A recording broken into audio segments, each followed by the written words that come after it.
then shall many be offended and shall betray one another and shall hate one another. உலகத்தில் இருக்கிற ஜனங்கள் இல்ல, சபையில் இருக்கிறவங்கள பற்றி தான் இயேசு சொல்லியிருக்கார். Jesus is not telling about the worldly people, but this is told about the church. என்ன உலகத்தில் இருக்கிற ஜனங்களுக்கும் கர்த்தரை அறியாத ஜனங்களுக்கும் பாவிகளுக்கும் கர்த்தருடைய வருகைக்கும் சம்பந்தமே இல்ல. Because the sinners in the world and the worldly people do not have any connection with the coming of the Lord. ஆகையால இடர்கள் அடைந்தாலும் இடரலையா விட்டாலும் அவர்களுக்கும் பரலோகத்துக்கு சம்பந்தம் இல்ல. Whether they are offended or not, there is no connection with them with heaven. ஆனா நீங்களும் நானும் அடிக்கடி இடர்கள் அடைகிற ஜனங்களா இருந்து கொண்டிருந்தா ஒருவேளை தேவ சமூகத்திலிருந்து நல்ல ஆவியில இருந்து சந்தோஷப்பட்டு களி கூறலாம். கர்த்தருடைய வருகைக்கு போறது ரொம்ப கஷ்டம். But if you and me, if you are going to coming and rejoicing in the presence of the Lord, you might be greatly rejoicing, but if we are offended, we cannot go in the coming of the Lord. அநேக சந்தர்ப்பங்களில் நாம் பாதிக்கப்படக்கூடிய ஒரு முக்கியமான விஷயம் தான் இடறல். The many instances we have been affected is offense. என்னதான் நம்முடைய ஆவிக்குரிய ஜீவியத்தில் நம்ம பீக்ல இருந்தாலும் சரி, சில வேளையில இதனால தாக்கப்படும் பொழுது நாம எவ்வளவு கீழே lost parts of the earth எவ்வளவு கீழே இறங்கி வருமோ இறங்கி வந்துடும். Whether we might be in a peak in our holy life, but when this offense comes into our life, we go to the valley or we go to the even bottom parts. ஒரு பெரிய balloon அதுல நல்ல காற்று அடித்த நல்ல பெரிய balloon இருந்தாலும், if there is a balloon which is inflated big, அதுல ஊசினால ஒரு சிறிய ஒரு துவாரம் போட்டா என்ன ஆகும்? if there is a pricked by a small needle, what will happen? சில வினாடிகள்ல அந்த பலூன் அப்படி சுருங்கி போய் ஒன்று இல்லாம போயிடும். So in a few moments the whole balloon will be crumpled and will have no shape. கர்த்தருக்கு ஸ்தோத்திரம். Praise the Lord. இதே போல தான் நம்ம பல சந்தர்ப்பங்கள்ல இடறல் மூலமாக நாம் அநேக நன்மைகளை இழந்து போயிருக்கிறோம். நாம் அநேக ஆசீர்வாதங்களை இழந்து போயிருக்கிறோம். சந்தோஷத்தை இழந்து போயிருக்கிறோம். Many instances because of offenses we have lost so many blessings, we have lost so many spiritual aspects, and also we have gone back on our spiritual life. சில வேளையில இடறல் வருவது ஏன் இடறல் வருவது என்று நாம் கேட்டா நாம் சொல்றதுக்கு பல காரணங்கள் இருக்கு. Sometimes if somebody is going to ask us why are you offended or why are you doing offense, there are so many reasons with us. ஆனால் இன்றைக்கு வேத வசனத்திலிருந்து இடறல் வருவதற்குரிய காரணங்களை நாம் விளங்கிக் கொள்ள வேண்டும். But from the word of God we have to understand the reasons for offenses. இரண்டு விதங்கள இடறல் வருகிறதாக நாம் வேத வசனத்தை படிக்கிறோம். From the word of God we read in two ways offense come. ஒன்று, வெளியே இருந்து நம்மை தாக்கக்கூடியதான சில காரியங்கள் மூலமா நாம் இடறி போகிறோம். One thing is that or something which is coming from outwardly we are offended. ஒருவேளை அது மனுஷனோ அல்லது சூழ்நிலைகளோ மற்ற காரியங்கள் வெளியே இருந்து நம்மை தாக்கக்கூடிய காரியங்கள்னால நமக்கு இடறல் வருகிறது. Maybe men or many other situations, if it is offending from outside we are getting offended. மற்றொன்று, நமக்குள்ள இருக்கிறதான பல சுபாவங்கள் நிமித்தமாக நமக்கு இடறல் உண்டாகும். Secondly, by all the characters that is within us we are offended. கர்த்தருக்கு ஸ்தோத்திரம். Praise the Lord. இந்த காலையில இடர்கள் வருவதற்குரிய காரணங்களையும் இடர்கள் இருந்து நாம விடுதலையாக்கப்படாவிட்டா உண்டாகக்கூடிய பயங்கரமான விளைவுகளையும் குறித்து நாம் சிந்திக்கலாம். This morning let us all meditate the reasons for offenses coming to us, and also because of this offense what are the miserable things happening. முதலாவதாக வெளியே இருந்து வருகிறதான இடர்கள். First of all, the offense coming from outward. வெளியே இருக்கிற பல காரியங்கள் மூலமாய் வருகிற இடர்களை குறித்து பல விஷயங்கள் இருக்கு. ஆனா இன்றைக்கு நம்முடைய தியானத்துக்கு 5 காரியங்களை நான் உங்களுக்கு முன்பாக வைக்க விரும்புகிறேன். There are so many things that are coming from outward which is offending us, but I am just keeping you 5 important points before you. மத்தேயு சுவிசேஷம் 13ஆம் அதிகாரம் 41ஆம் வசனத்தை நான் படிக்கும் பொழுது, Matthew's Gospel 13:49, இடர்கள் உண்டாக்குகிறவர்களே இயேசு அவர்களை எல்லாம் சேர்த்து அவர்கள் அக்கினி சூளையில போடுவார் என்று சொல்லி படிக்கிறோம். And the Bible says that Jesus will gather all those who are offending and put them into the furnace of fire. இந்த அதிகாரத்துல மேல இருந்து படிக்கும் பொழுது இந்த இடர்கள் உண்டாக்குறது சாத்தான் அல்லது பிசாசு என்று நாம் இதிலிருந்து நான் படிக்கலாம். When you read from the beginning of this chapter we see that this offense is making Satan is making offense. முதலாவதாக நம்முடைய ஜீவியத்தில் பிசாசானவன் பலவிதமான தந்திரங்கள் நிமித்தமாக அவனுடைய கண்ணிகள் நிமித்தமாக நம்முடைய ஜீவியத்தில் இடர்களை உண்டாக்கி கொண்டிருக்கிறார். First of all, Satan is bringing in offense. There are so many snares and so many other tricks. கர்த்தருக்கு ஸ்தோத்திரம். Praise the Lord.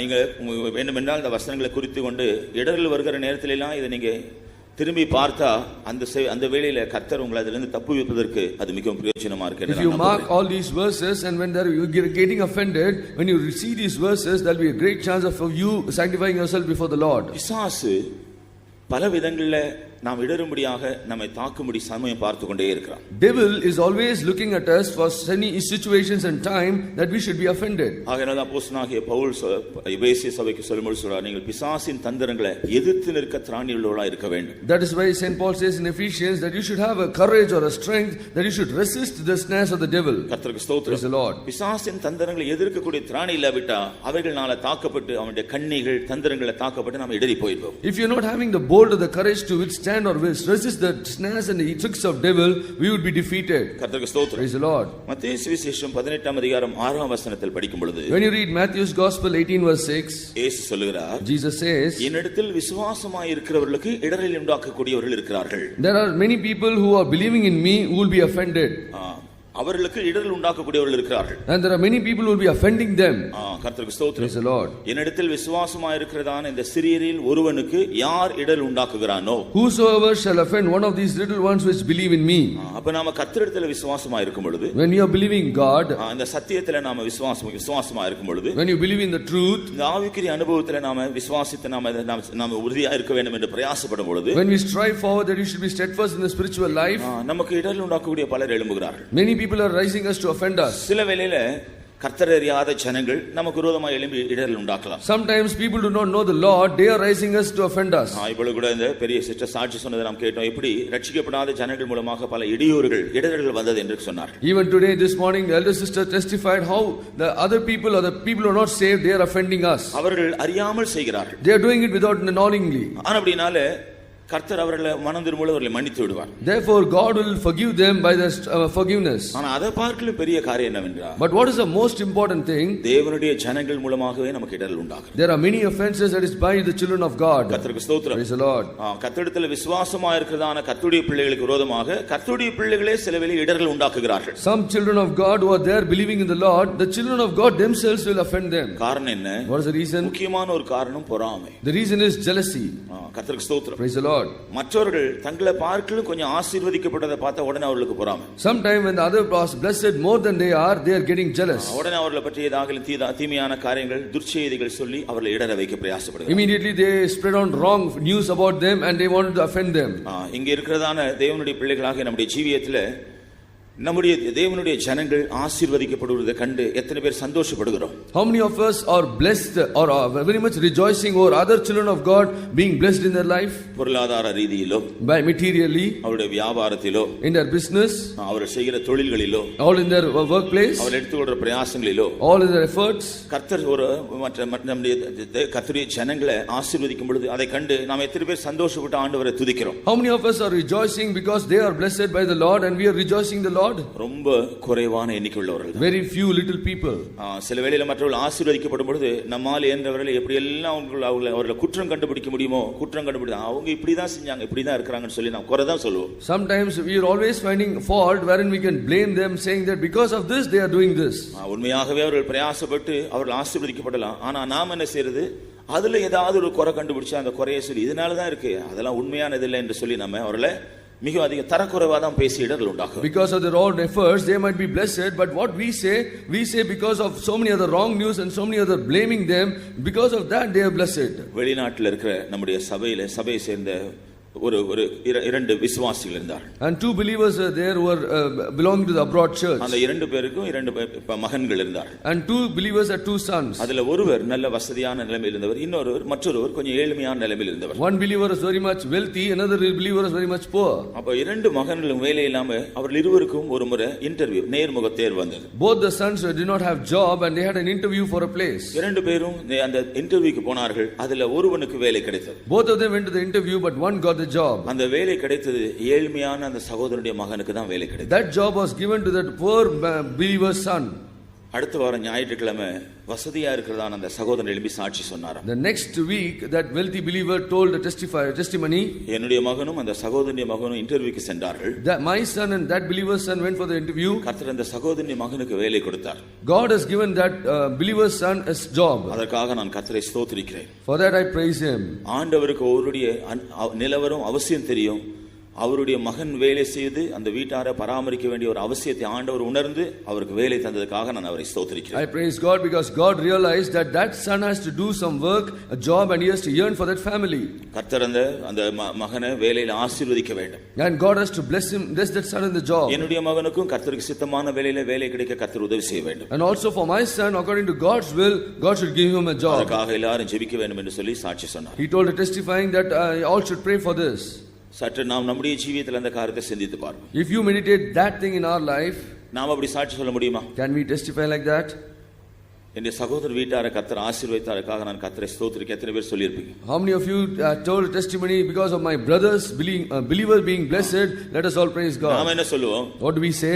அவன் ஏதாவது ஆட்ல பிடிச்சி ரெக்கமெண்டேஷன் பாத்துறோம், அதனால தான் அவனுக்கு வேலை கிடைச்சது. He has got a job because he has got some recommendations through many people. ஒரு நாளும் மற்றவர்களுடைய நன்மையை குறித்து நாம பாராட்டி பேசுகிற அனுபவமே நமக்கு இல்ல. அதை நாம கிரிட்டிசைஸ் பண்ணி தான் பழகி இருக்கோம். We have never praised the blessings that are received by other people. We always criticize them. காரணம் என்னவென்றால் நம்முடைய பொறாமை. The reason is our jealousy. நமக்குள்ள இருக்கிற ஈகோ. The ego problem. அது என்ன பார்க்கலும் வேற ஒருவனும் முன்னேறக்கூடாது, நல்லா இருக்கக்கூடாது என்ற ஒரு பொல்லாத மனப்பான்மை நமக்கு தருகிறது. That evil ego gives us a character that compared to me others should not be blessed. அதே தான் இயேசு சொல்றார். That is what Jesus says. என்னிடத்தில் விசுவாசமாய் இருக்கிறவனுக்கும் இடறல் உண்டாக்குற ஆட்கள் உண்டு. Whoso that there are many people who will be offending those people who are believing in me. சில வேளையில நாம அப்படி இடறி போய் இருக்கலாம். We might be offended. சில வேளையில நாம் இடறல் உண்டாக்கியும் இருக்கலாம். Maybe you are offending others. நாம எந்த நிலைமையில் இருக்கிறோம்ங்கறதை வேத வசனத்துக்கு முன்பாக நம்ம ஆராய்ந்து பார்ப்போம். In the sight of the word of God we have to meditate who we are. மூன்றாவதாக 18ஆம் மத்தேயு சுவிசேஷம் 18ஆம் அதிகாரம் 7ஆம் வசனத்துல சொல்றார். Thirdly, in Matthew's Gospel 18:7 he says, எந்த மனுஷனால் ஒருவனுக்கு இடறல் உண்டாகிறதோ என்று இயேசு சொல்றார். And there are many, because of the world there are offenses coming to a man. இடறல் வராமல் போகிறது கூடாத காரியம். That is no man cannot be offended. ஆனால் எந்த மனுஷனால் இடறல் உண்டாகிறதோ, but by whom the offense cometh. கர்த்தருக்கு ஸ்தோத்திரம். Praise the Lord. அப்போ மற்ற மனுஷர்கள் மூலமாக நமக்கு இடறல் உண்டாகும். By other men we might be offended. நாம் ஏற்கனவே கவனித்தது போல ஒருவேளை நம்முடைய நம்முடைய சக விசுவாசிகள் மூலமா இடர் வரலாம். Already we meditated by co-believers we might be offended. சில வேளையில விசுவாசிகள் நிமித்தம் ஊழியக்காரர் இடறி போகலாம். Because of the believers the workers might be offended. சில வேளையில ஊழியக்காரர் மூலமா விசுவாசிகள் இடறி போகலாம். Because of the workers the believers might be offended. சில வேளையில விசுவாசிகள் மூலமா விசுவாசிகள் இடறி போகலாம். Because of the believers the other believer might be offended. கர்த்தருக்கு ஸ்தோத்திரம். Praise the Lord. மனுஷர் மூலமாக பல விதங்களில் நமக்கு இடர் வருகிறது. By men there are so many offenses coming to us. நம்ம கடந்த நாட்ல அப்படிப்பட்ட இடர் நம்முடைய ஜீவிதத்தில் வந்திருக்கிறதா? So many offenses come into our life previous days. சில வேளையில நாம் இடறி போனதுக்கு நியாயமான காரணங்கள் இருக்கும். There might be some just reasons that we are offended. அப்படினால நாம் நம்முடைய காரணங்களை பற்றி நீதிகரிக்கலாம்னா, இது நிமித்தமாக நான் இடறி போயிருக்கிறேன், நான் ஒரு தவறும் செய்யல, ஆனா இவர்கள் இப்படி செய்தார்கள், இப்படி பேசினால் அதனால நான் இடறி போயிருக்கேன்னு சொல்லி நமக்கு நியாயமான காரணங்கள் இருக்கும். I did not do anything but they did it to me. There are so many just reasons that we are offended. ஆனால் நாம் இடறி போய் சோர்ந்து போய் நம்முடைய ஆவிக்குரிய ஜீவியத்தில் குறைவுபட்டு போனா நாம் தான் நஷ்டத்தை சந்திக்கணும். இடர் உண்டாக்குறவங்களை நஷ்டத்தை சந்திக்கிறது. But if we are offended, we are weary in our spiritual life, we are fainted in our spiritual life, it is not that they are going to have a destruction, we will be having a destruction. முதல்ல நாம் தான் நஷ்டத்தை சந்திக்க போறோம். அதன் பின்பான் தேவன் அவர்களை கேட்பார், விசாரிப்பார், நியாயம் தீர்ப்பார். First of all we would be the one who would be distracted or destroyed, then only God will inquire them. அப்போ நாம நஷ்டப்பட்ட பின்பு தேவன் அவர்களை விசாரித்து நியாயம் தீர்க்க நமக்கு என்ன பிரயோஜனம் இருக்கு? Then what is the use of they after we be destroyed and God judging them? ஆகையால நாம் அப்படி இடறி போயிருப்போம் என்றால் நம்முடைய பிரச்சனை நம்முடைய காரியங்களை கர்த்தரிடத்தில் ஒப்பு கொடுத்து விட்டு நம்முடைய ஆவிக்குரிய ஜீவியத்தில் குறைந்து போகாதபடி நாம எப்படியாக நம்முடைய ஜீவியத்தை பாதுகாத்துக்கொள்ளணும். In case we are offended, we have to give all these things into the hand of the Lord and we should not be fainted in our spiritual life and go forward. கர்த்தருக்கு ஸ்தோத்திரம். Praise the Lord. ரோமர் 16ஆம் அதிகாரம் 17ஆம் வசனத்தை நாம் படிக்கும் பொழுது, when you read Romans 16 and verse 17, இங்கே சத்தியத்தை அறியாத ஒரு கூட்ட ஜனங்கள் சபையில இடறல் உண்டாக்குவார்கள். And there be a group of people who do not know the truth, they will be offending in the church. காரணம் சத்தியத்தை அறிந்து கொள்வதற்கேற்ற ஒருவேளை ஆவிக்குரிய வளர்ச்சி அவர்களுக்கு இருக்காது. Maybe they are not having a spiritual growth in their life. அல்லது சத்தியத்தை ஏற்றுக்கொள்வதற்கேற்ற சூழ்நிலையில் அவர்கள் ஜீவிக்க மாட்டார்கள். Maybe they are not living in a life where their situations will be believing the truth. சில வேளையில அவருடைய ஜீவியத்தில் சில குறைவுகள் இருக்கும். Maybe there are some offenses in their life. சில உண்மையினங்கள் இருக்கும். Maybe some truth. சில பலவீனங்கள் இருக்கும். Some pain. அப்போ சத்தியத்தின் மூலமாக தேவன் அவர்களை உணர்த்தும் பொழுது, when by the truth God is making them contrary, தேவன் சத்தியத்தின் மூலமாக உணர்த்துவதன் நோக்கம் அவர்கள் மனஸ்தாபப்பட்டு அந்த காரியங்களிலிருந்து விடுதலை பெறுவதற்காக. The reason for God being convicting them through the truth is that they should reconcile and they should repent. ஆனா சிலருடைய ஜீவியத்துல தவறான ரியாக்ஷன் தான் வருது. But in some people's life there will be a wrong reaction. அவங்களுடைய ஜீவியத்தில் இருக்கிற தப்பிதத்தை உணர முடியாம, ஐயோ என்னை குறை சொல்லிட்டாங்களே, என்னை குத்தி பேசுறாங்களே, என்னை குத்தி பிரசங்கம் பண்றாங்க என்று சொல்லி சில தவறான அபிப்பிராயத்தை நாம் இடம் கொடுக்கும் பொழுது நம்முடைய ஜீவியத்தில் இன்னும் மோசமான நிலைமைக்கு நாம் போகிறோம். Sometimes we are not giving room that for the conviction, but we are saying only because of me they talk like this, they are offending only me, they are hurting me. If you say like that, we will be offended. கர்த்தருக்கு ஸ்தோத்திரம். Praise the Lord. வேத வசனம் நம்மிடத்தில் வரும்போது நம்முடைய ஜீவியத்தில் இரண்டு விதமான ரியாக்ஷன்ஸ் உண்டாகிறது. When the word of God comes to us, there are two reactions taking place. Pentecost நாளில் வேத வசனம் ஒரு கூட்ட ஜனங்களுக்கு முன்பாக கர்த்தர் அனுப்பினார். On the day of the Pentecost, God sent the word of God through some people. பேதுரு அப்போஸ்தலன் மூலமாக தேவனுடைய வசனத்தை கேட்ட ஒரு கூட்ட ஜனங்கள் என்ன செய்தார்களாம்? And by the word of the Peter, what did the one group of people do?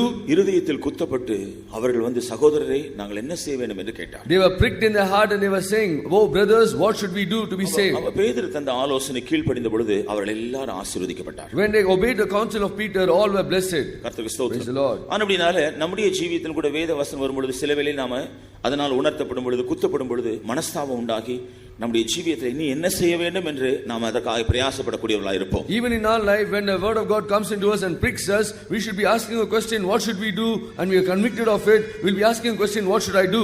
அது நிச்சயமாக நம்முடைய ஜீவியத்தில் ஒரு நன்மை ஒரு மேன்மை உண்டாக்கும். Truly that will give a blessing and a greatness in our life. கர்த்தருக்கு ஸ்தோத்திரம். Praise the Lord. ஆனால் அப்போஸ்தலர் நடவடிக்கைகள் 7ஆம் அதிகாரத்தில் நாம் படிக்கும் பொழுது, but when you read in Acts chapter 7, ஸ்தேவான் ஒருமுறை வேத வசனத்தை பேசினதை குறித்து நாம் படிக்கிறோம். we read about Stephen preaching the word of God. தேவனுடைய வசனத்தை கேட்ட ஜனங்கள் என்ன செய்தார்களா? What did the people of God do after hearing the word of God? அவர்கள் மூர்க்கமடைந்து தங்களுடைய இருதயத்தில் மூர்க்கமடைந்து பல்லை கடித்து அவனை எதிர்த்து கல்லெறிந்து கொண்டார்கள். They were foolish in their heart, they became mad and they were gnashing their teeth and stoned him to death. சில வேளையில வேத வசனத்தை கேட்கும் பொழுது நமக்கு மனஸ்தாபம் மனந்திருமல் வருவதில்லை. நம்முடைய இருதய கடினப்படுத்தி கோபம் ஆவேசம் வந்து நாம் அதை அவர்களை எதிர்க்கிறவர்களாய் நாம் மாறுகிறோம். Sometimes when we hear the word of God, we are not convicted, but immediately we are reacting against them and also gnashing our teeth. கர்த்தருக்கு ஸ்தோத்திரம். Praise the Lord. அப்படிப்பட்ட ஒரு அனுபவம் நம்முடைய ஜீவியத்தில் வந்தா அது நம்முடைய ஜீவியத்தில் நஷ்டத்தை உண்டாக்கும் ஒழிய மேன்மையை உண்டாக்கும். If that experience is in our life, that will only bring us destruction and not greatness. ஆகையால தான் இங்க நான் பார்க்கிறோம், இங்கே நான் இந்த வசனத்தை நான் படிக்கிறோம். We read in this verse, நாங்கள் எங்களிடத்தில் கேட்டுக்கொண்டதான உபதேசத்தை கேட்டபடி சில நடவாமல் பிரிவினைகளையும் இடர்களையும் உண்டாக்குகிறார்கள். And they are not listening according to our truth and they are doing divinations and quarrels in the church. ஒருவேளை நாம் கடந்த நாட்கள் அறிந்து அறியாமல் அப்படி செய்திருப்போம் என்றால் அந்த அனுபவத்தை விட்டு நாம முற்றிலுமாய் விடுதலை ஆக்கப்பட நாம் இன்றைக்கு கர்த்தருடைய சமூகத்தில் நம்ம ஒப்பு கொடுப்போமாக. Knowingly or unknowingly we might have done this aspect in the previous days in the church. We should commit ourselves to the Spirit of God and convict ourselves. நிச்சயமாக தேவன் நம்மை ஆசீர்வதிப்பார். Then truly God will bless us. ஒருவேளை சில காலம் நாம் சிறுமைப்படுத்த பாதையில காணப்படலாம். Maybe we are very much afflicted for a few days. சில காலம் நாம் தள்ளப்பட்ட நிலைமையில காணப்படலாம். Maybe you are downtrodden in a few days. சில காலம் மற்றவர்களுக்கு முன்பாக ஒரு நிந்தையோ அவமானத்தையோ சந்திக்கக்கூடிய நிலைமையில காணப்படலாம். Maybe for a few days you might be a state where you are ashamed. கர்த்தருடைய நாமத்தின் நிமித்தம் நாம் சிறுமைப்படுத்தப்படுவது நிச்சயமாக ஒரு தோல்வி அல்ல, ஒரு நாள்ல அது நமக்கு ஜெயத்தை தரும். But for the sake of the Lord, if we are afflicted, we are not defeated, but one day we'll get a victory. கர்த்தருக்கு ஸ்தோத்திரம். Praise the Lord. சில மாதங்களுக்கு முன்பாக கர்த்தர் எனக்கு ஒரு வெளிப்படுத்தல் கொடுத்தார். Few months before, God gave me a revelation. சில தேவனுடைய பிள்ளைகள் நல்ல நிலைமையில் இருக்கிறார்கள். Some children of God are in a very good state. நல்ல எழுப்புதலா இருக்கிறார்கள். எழுப்புதல்ல இருக்காங்க. They are having a great revival. எல்லா விஷயத்திலும் உற்சாகமா இருக்கிறார்கள். They are also quickened in all their aspects. ஆனா சில வேளையிலே அவர்கள் சந்திக்கிற சில சூழ்நிலைகள், but the situations that they face in few days, அதன் மூலமாக அவர்கள் அதிகமாய் அவமதிக்கப்படுகிறார்கள். because of that they are very much put into shame. புறக்கணிக்கப்படுகிறார்கள். They are rejected. சிறுமைப்படுத்தப்படுகிறார்கள். They are dejected. அவருடைய ஜீவியத்தில் சில வேளை எந்த தவறும் செய்யாமலே அப்படிப்பட்ட சூழ்நிலைகளை சந்திக்கிறார்கள். In their life they are not doing any mistakes, but they are meeting these offenses. ஏன் இப்படி நடக்கிறது என்று சிந்தித்துக் கொண்டிருந்த பொழுது, when they are asking why is this happening, ஒரு நாள் ஆவியானவர் பேசினார். The Spirit of the Lord spoke to me. கர்த்தராகிய இயேசு கிறிஸ்து மகிமைப்படுத்தப்படுவதற்கு முன்பாக அவர் கடைசி நாட்கள் அதிகமாய் சிறுமைப்படுத்தப்பட்டார். Jesus, before he was glorified, he was very much put into a meek state before he was glorified. பிதாவாகிய தேவன் அவரை உயர்த்தி எல்லா வானங்களுக்கு மேலாக உயர்த்தி கனப்படுத்துவதற்கு முன்பாக அவருடைய கடைசி நாட்கள் சிறுமைப்படுத்தப்படக்கூடியதாகவும் புறக்கணிக்கப்பட்டதாகவும் குற்றம் சாட்டப்பட்டதாகவும் அப்படிதான் இருந்ததா பார்க்கிறோம். Before the Father was raising Jesus high above all heavens, in the last days of his ministry, Jesus was put into a very meek state. Many were afflicting him and persecuting him. ஊழியம் செய்ய ஆரம்பித்த நாட்கள் அற்புதங்கள் அடையாளம் செய்து திரளான ஜனங்கள் ஒரு பின்பற்றி கொண்டு ஒரு விதத்தில் மேன்மைப்படுத்தப்பட்ட நிலைமையில் இருந்தார். In the beginning stage of his ministry, many multitudes of people followed him. He did miracles and wonders and he was glorified. கர்த்தருடைய சித்தம் நிறைவேறும்படி தன்னை ஒப்பு கொடுத்தப்படுது. But when he committed to do God's will, அவரை பின்பற்றி வந்த திரளான ஜனங்கள் அநேகர் அவருக்கு விரோதமா மாறிட்டாங்க. Many multitudes of people who followed him became enemies to him. ஒரு காலத்துல அவரிடத்துல நன்மை பெற்ற ஜனங்கள் தான் அவரை சிலுவையில் அறையும் என்று கூக்குரலிடுகிறார்கள். Once upon a time these multitudes are getting blessings from him, now they are crying crucify him. அவரோடு கூட இருந்த சீஷர்கள் எல்லாம் அவரை ஓடி போய் விட்டார்கள். All the disciples that were with him they ran away.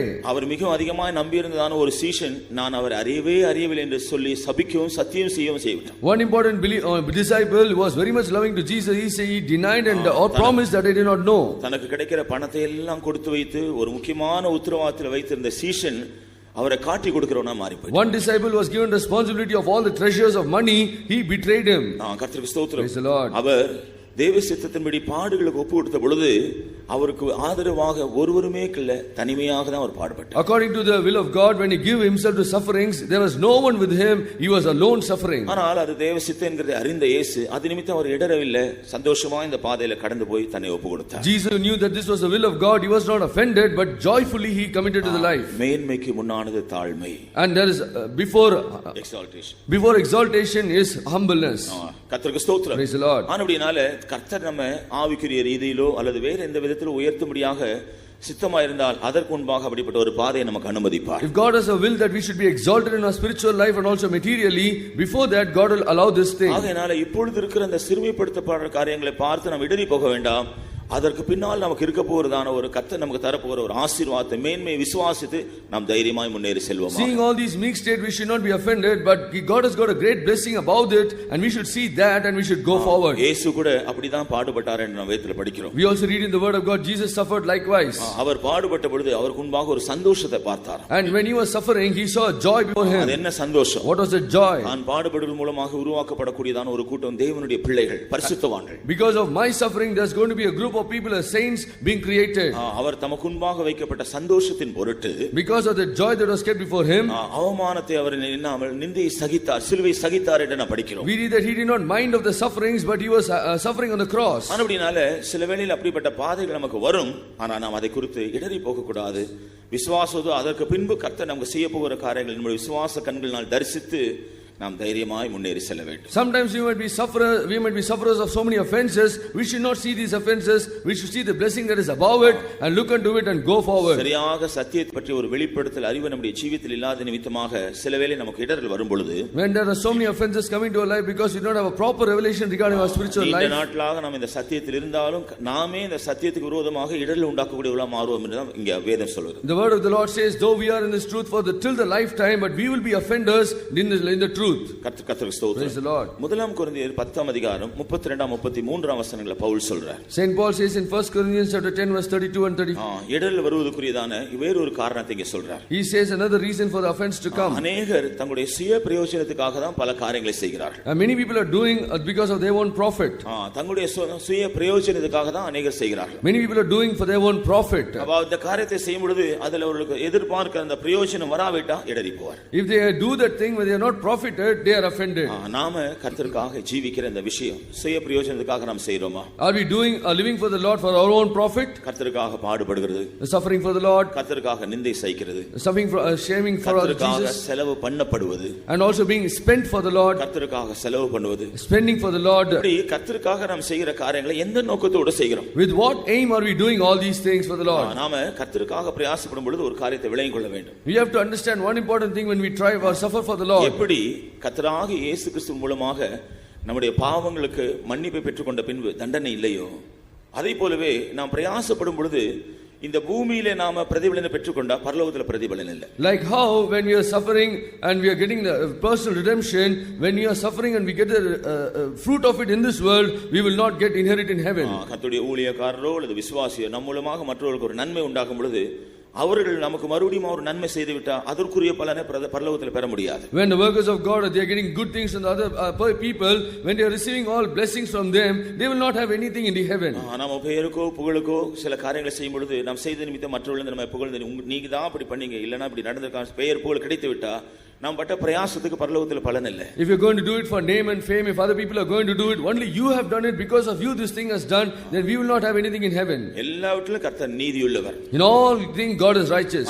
ஆண்டவர் அநியாயமா ஒன்றும் செய்வதே கிடையாது. God will do everything unrighteous. நம்முடைய பாவங்களை அறிக்கை செய்யும் பொழுது கர்த்தர் நம்முடைய பாவங்களை மன்னித்து தண்டனையிலிருந்து நம்மை தப்புவித்து விடுகிறார். When we confess our sins, God is escaping us from all the punishment. ஆனபடியால் நாம் இனி நரகத்துக்கு போக வேண்டியது அவசியம் இல்லை. So there's no necessity for us to go to hell. அதே போலவே தான் நாம் நன்மைகள் செய்யும் பொழுது நமக்கு ஒரு ஆசீர்வாதம் இந்த பூமியிலே கிடைத்து விட்டா அதற்குரிய ஆசீர்வாதம் இன்னும் பரலோகத்தில் நமக்கு கிடைக்காது. When we do some benefits for the Lord, if we get the blessings in world, we will not get anything in heaven. இந்த வெளிப்படுத்தல் இல்லாதவர்கள் தான் இந்த பூமியிலே அதிகமாக தங்களுடைய பிரயாசங்களுக்கு பிரதிபலனை விரும்புகிறார்கள். Only these people do not have this revelation. They want all the good things in this world right now. நாம இந்த பூமியிலே நம்முடைய பிரயாசங்களுக்காக பிரதிபலனை விரும்பி எந்த காரியங்கள் செய்தால் ஒருவேளை அது கிடைக்கும்.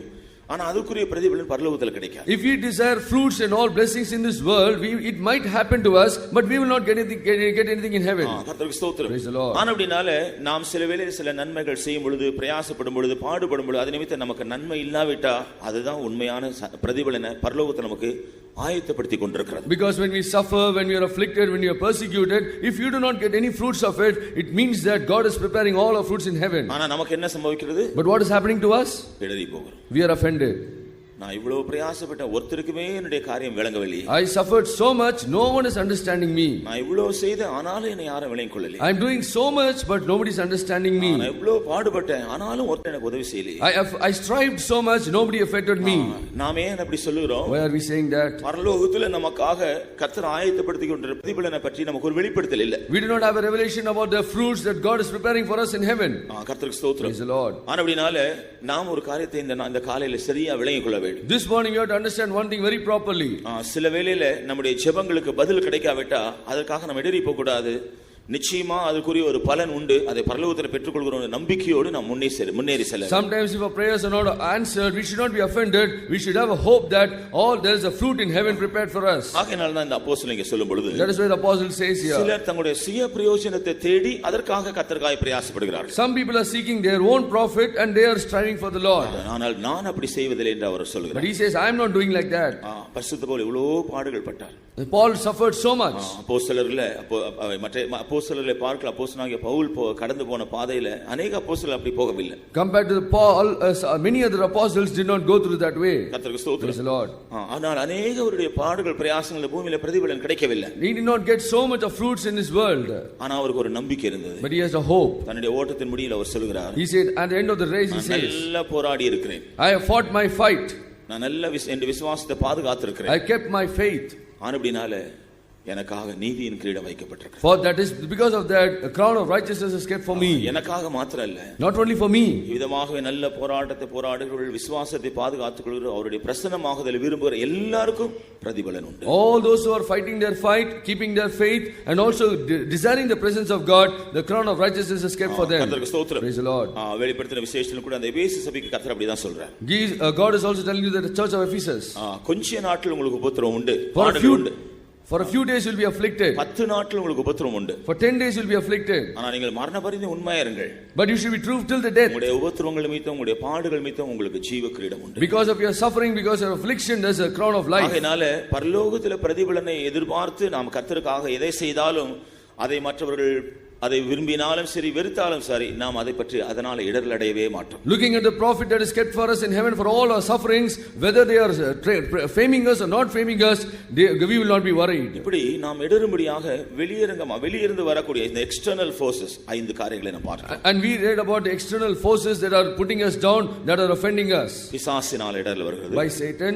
நமக்கு விரோதமாய் பொறாமை உள்ள மனுஷரிடத்தில் இடரல் வருகிறது. By people who are jealous regarding us. சில வேளையிலே நம்முடைய குடும்பங்களிலோ சமுதாயத்திலோ சபையில் இருக்கிற மனுஷர் மூலமா இடரல் உண்டாகிறது. Because of the men who are there in our community, in our family and also in our church. சத்தியத்தை அறியாதபடி சத்தியத்துக்கு ஒப்பு கொடுக்க முடியாம அதை எதிர்க்கிறவர்கள் நிமித்தமாக இடரல் உண்டாகிறது. Because of people who are resisting the truth, who do not know the truth. தங்களுடைய சுய பிரயோஜனம், சொந்த நன்மைக்காக, சுய ஆதாயத்துக்காக பிரயாசப்படுகிறவர்கள் அவர் எதிர்பார்க்கிற காரியங்களுக்கு நிறைவேறாத பொழுது அவர்களுக்கு இடரல் உண்டாகிறது. When people are striving for their own profit, when it is not happening, they are offended. கர்த்தருக்கு ஸ்தோத்திரம். இனி நம்முடைய ஜீவியத்தில் இடரல் வருவதற்கு நமக்குள்ள இருக்கிற சில குறைகளை குறித்து நாம் பார்க்கலாம். And also we should meditate about certain offenses in us, that why we are offended. எரேமியா 18 அதிகாரம் 15 வசனம். Jeremiah chapter 18 and verse 15. இந்த வசனம் படிங்க. Please read this verse. என் ஜனங்களோ என்னை மறந்து மாயான விக்கிரங்களுக்கு தூபம் காட்டுகிறார்கள். சப்பிடப்படாத பாதைகளிலும் வழியிலும் அவர்கள் நடக்கும்படி அவைகள் அவர்களை பூர்வ பாதைகளாகி அவர்களுடைய வழியிலிருந்து இடரும்படி செய்கிறது. Because my people have forgotten me, they have burned incense to vanity, and they have caused them to stumble in their ways from the ancient paths. என் ஜனங்கள் என்னை மறந்து விட்டார்கள். My people had forgotten me. கர்த்தர் சொல்லியிருக்கிறார், தாய் தன் பாலகனை மறந்தாலும் நான் உன்னை மறக்க மாட்டேன். God has said, even if my mother will forget her babe, but I will not forget you. ஆனா நாம் அப்படி அல்ல. But I am not like that. பல சந்தர்ப்பங்களில் தேவனை மறக்கிறோம். We are forgetting God so many instances. நாம் தேவனை மறக்கிற சந்தர்ப்பங்கள் என்ன? What are the instances we forget God? ஒரு தவறு செய்யும் பொழுது தேவனை மறந்து விடுகிறோம். When we do a sin, we forget God. நம்ம கவனிக்கிற, நாம் செய்கிறதுனால் துக்கப்படுகிற ஒரு தேவன் உண்டு என்ற ஒரு நினைவு இருந்தா நாம் தவறு செய்ய போக முடியாது. When we have a reminder in our heart that there is a God, when we sin he will be sad, we will not do that sin. சில வேளையில் நம்முடைய குடும்பங்கள்ல சில சம்பவங்கள் நடக்கும் பொழுது உலகத்தார போல நாம நடக்க பார்க்கிறோம், அந்த வேளையிலெல்லாம் கர்த்தரை மறந்து விடுகிறோம். When there are some problems in our family, we want to walk like worldly and then God will be grieved. அந்த வேளையில ஆண்டவர் துக்கப்படுவார் என்கிறது நமக்கு ஒரு விஷயம் இல்ல.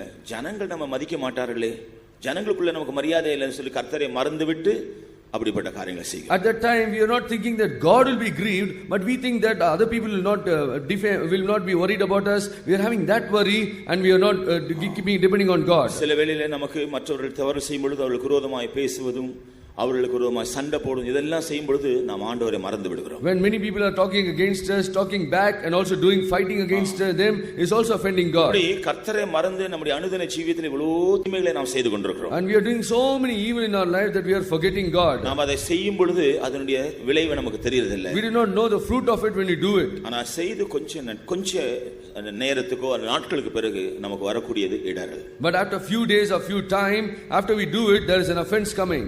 கர்த்தருக்கு ஸ்தோத்திரம். Praise the Lord. ஆகையால் தான் இங்கே சொல்லப்பட்டிருக்கு, என் ஜனங்கள் என்னை மறந்து விட்டார்கள். That is why it says my people had forgotten me. அடுத்தபடியா சொல்லிருக்கு, மாயையான காரியங்களுக்கு தூபம் காட்டுகிறார்கள். They were burned incense to vanity.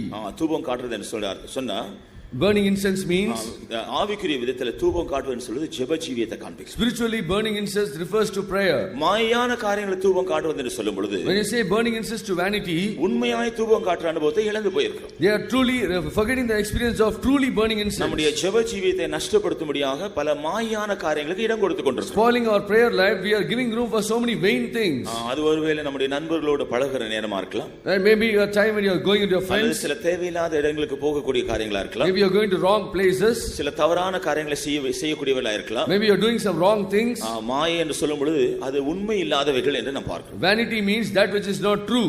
அது உண்மையாய் காணப்படாது, சும்மா ஒரு வெளி வேஷம் தான், உண்மை இல்ல அதுல. it is not real but only virtual. இன்னொரு விதத்துல சொன்னா பொய்யான காரியம். it's all vain or lies. கர்த்தருக்கு ஸ்தோத்திரம். praise the Lord. அப்போ சில வேளையில் அப்படி தப்பிதமான காரியங்கள் தீமையான காரியங்களை செய்கிறது நிமித்தமாக நம்முடைய ஜெப ஜீவியத்தை அலட்சியப்படுத்துகிறோம். because of mistakes and all our sins we are spoiling our prayer life. கர்த்தருக்கு ஸ்தோத்திரம். praise the Lord. நம்முடைய வீட்ல குடும்ப ஜெபம் இருக்கும். there's a family prayer. குடும்ப ஜெபம் செய்யிறதுக்கு ஒரு நேரம் இருக்க வேண்டும். there should be a time for family prayer. சிலர் என்ன செய்யுது, but sometimes அந்த வேளையில தான் போய் யாரையா பார்க்க போயிட்டு அதுக்கு அந்த நேரத்துக்கு வர மாட்டாங்க. only at that time they will go to see someone, they will not come for that prayer. அப்படின்றா அந்த வேளையில நாம் ஒரு மாயான காரியத்தை தூபம் காட்டுற வேலை செய்திருக்கிறோம். at that time we have burned incense to vanity. கர்த்தருக்கு ஸ்தோத்திரம். praise the Lord. அது போல நம்முடைய வீடுகளில் நமக்கு சில வேளையில நமக்கு தேவனுடைய சமூகத்தில் ஜெபத்துக்கு வர வேண்டிய சந்தர்ப்பங்கள் இருக்கும். sometimes there will be a time when we have to come to the presence of God. அந்த வேளை தேவ சமூகத்துக்கு வராம வேற எங்க அதுக்கு முக்கியமா அதற்கு நாம் பார்க்க போயிரோம். we are not coming to the presence of God, we are going to some place. மாயையான காரியங்களுக்கு அப்படி தூபம் காட்டுகிறவர்களா இருக்கிறோம். they are burning incense to vanity. கர்த்தருடைய ஊழியக்காரர்களை பொறுத்தவரையில compared to the workers of God, விசுவாச வீட்டிலே ஜெப வேளை என்ற ஒரு ஜெப வேளை இருக்கு. there is a time for the believers prayer. பரிசுத்தவான்களுமாய் நியமிக்கப்பட்டதான ஜெப வேளைகள். there are prayers appointed by the saints. என்னென்ன ஊழியக்காரர்கள் அந்த ஜெப வேளையை அலட்சியப்படுத்துகிறார்களோ அவர்கள் மாயையான காரியங்களை தூபம் காட்டுவார்கள். அவருடைய ஜீவியத்தில் பிரச்சனை வரும்போது இடறி விழுந்து போவார்கள். those workers of God who are not giving importance to that prayer time for the believers, at that time they are workers at that time they are burning incense to vanity and they will be offended. கர்த்தருக்கு ஸ்தோத்திரம். அப்படினால நம்முடைய ஜீவியத்திலே ஜெப வேளைக்கு எவ்வளவு முக்கியத்துவம் கொடுக்கிறோம் என்கிறதை சற்று ஆராய்ந்து பார்க்க வேண்டும். so in our life we have to meditate as to what importance we give to prayer life. நம்முடைய ஜெப வேளையை நாம் அலட்சியப்படுத்தும் பொழுது, when you mock at our prayer life, நாம் நம்முடைய ஜீவியத்திலே என்ன செய்கிறோம், what are we doing in our life? அந்த வசனத்துல பார்க்கிறோம், செப்பனிடாத பாதைகளிலே அவர்கள் போக பார்க்கிறார்கள். and they are trying to go in many in ancient paths. ancient செப்பனிடாத பாதை, in the ways not cast up.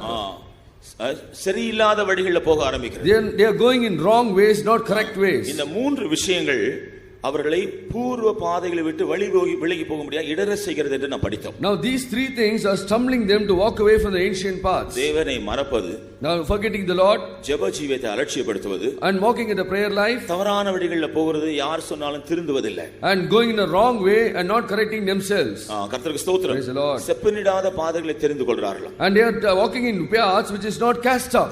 செப்பனிடாத பாதைன்னு சொல்றது அது ஒழுங்கீனம், அது அந்த பாதை சரியான பாதை இல்லை, அதுல பல பழுதுகள் தீமைகள் இருக்கு, அதை தான் தெரிந்து கொள்றோம். if they say that way is not good, it's a wrong way, it is not good way, and only they are choosing it. சில வேளை நாம போற வழி சரியில்லை என்று யாராவது சொன்னா சொன்னா எனக்கு தெரியும், நீங்க ஒண்ணு அதை பற்றி சொல்ல வேண்டாம். Sometime when the other people are saying this is not the correct way, we say no, I know about that way, you did not tell about it. பல குடும்பங்கள்ல பிள்ளைகள் விசேஷமா வாலிபர்கள் அப்படிதான் சொல்றாங்க. Even young people in this family, they are telling like this.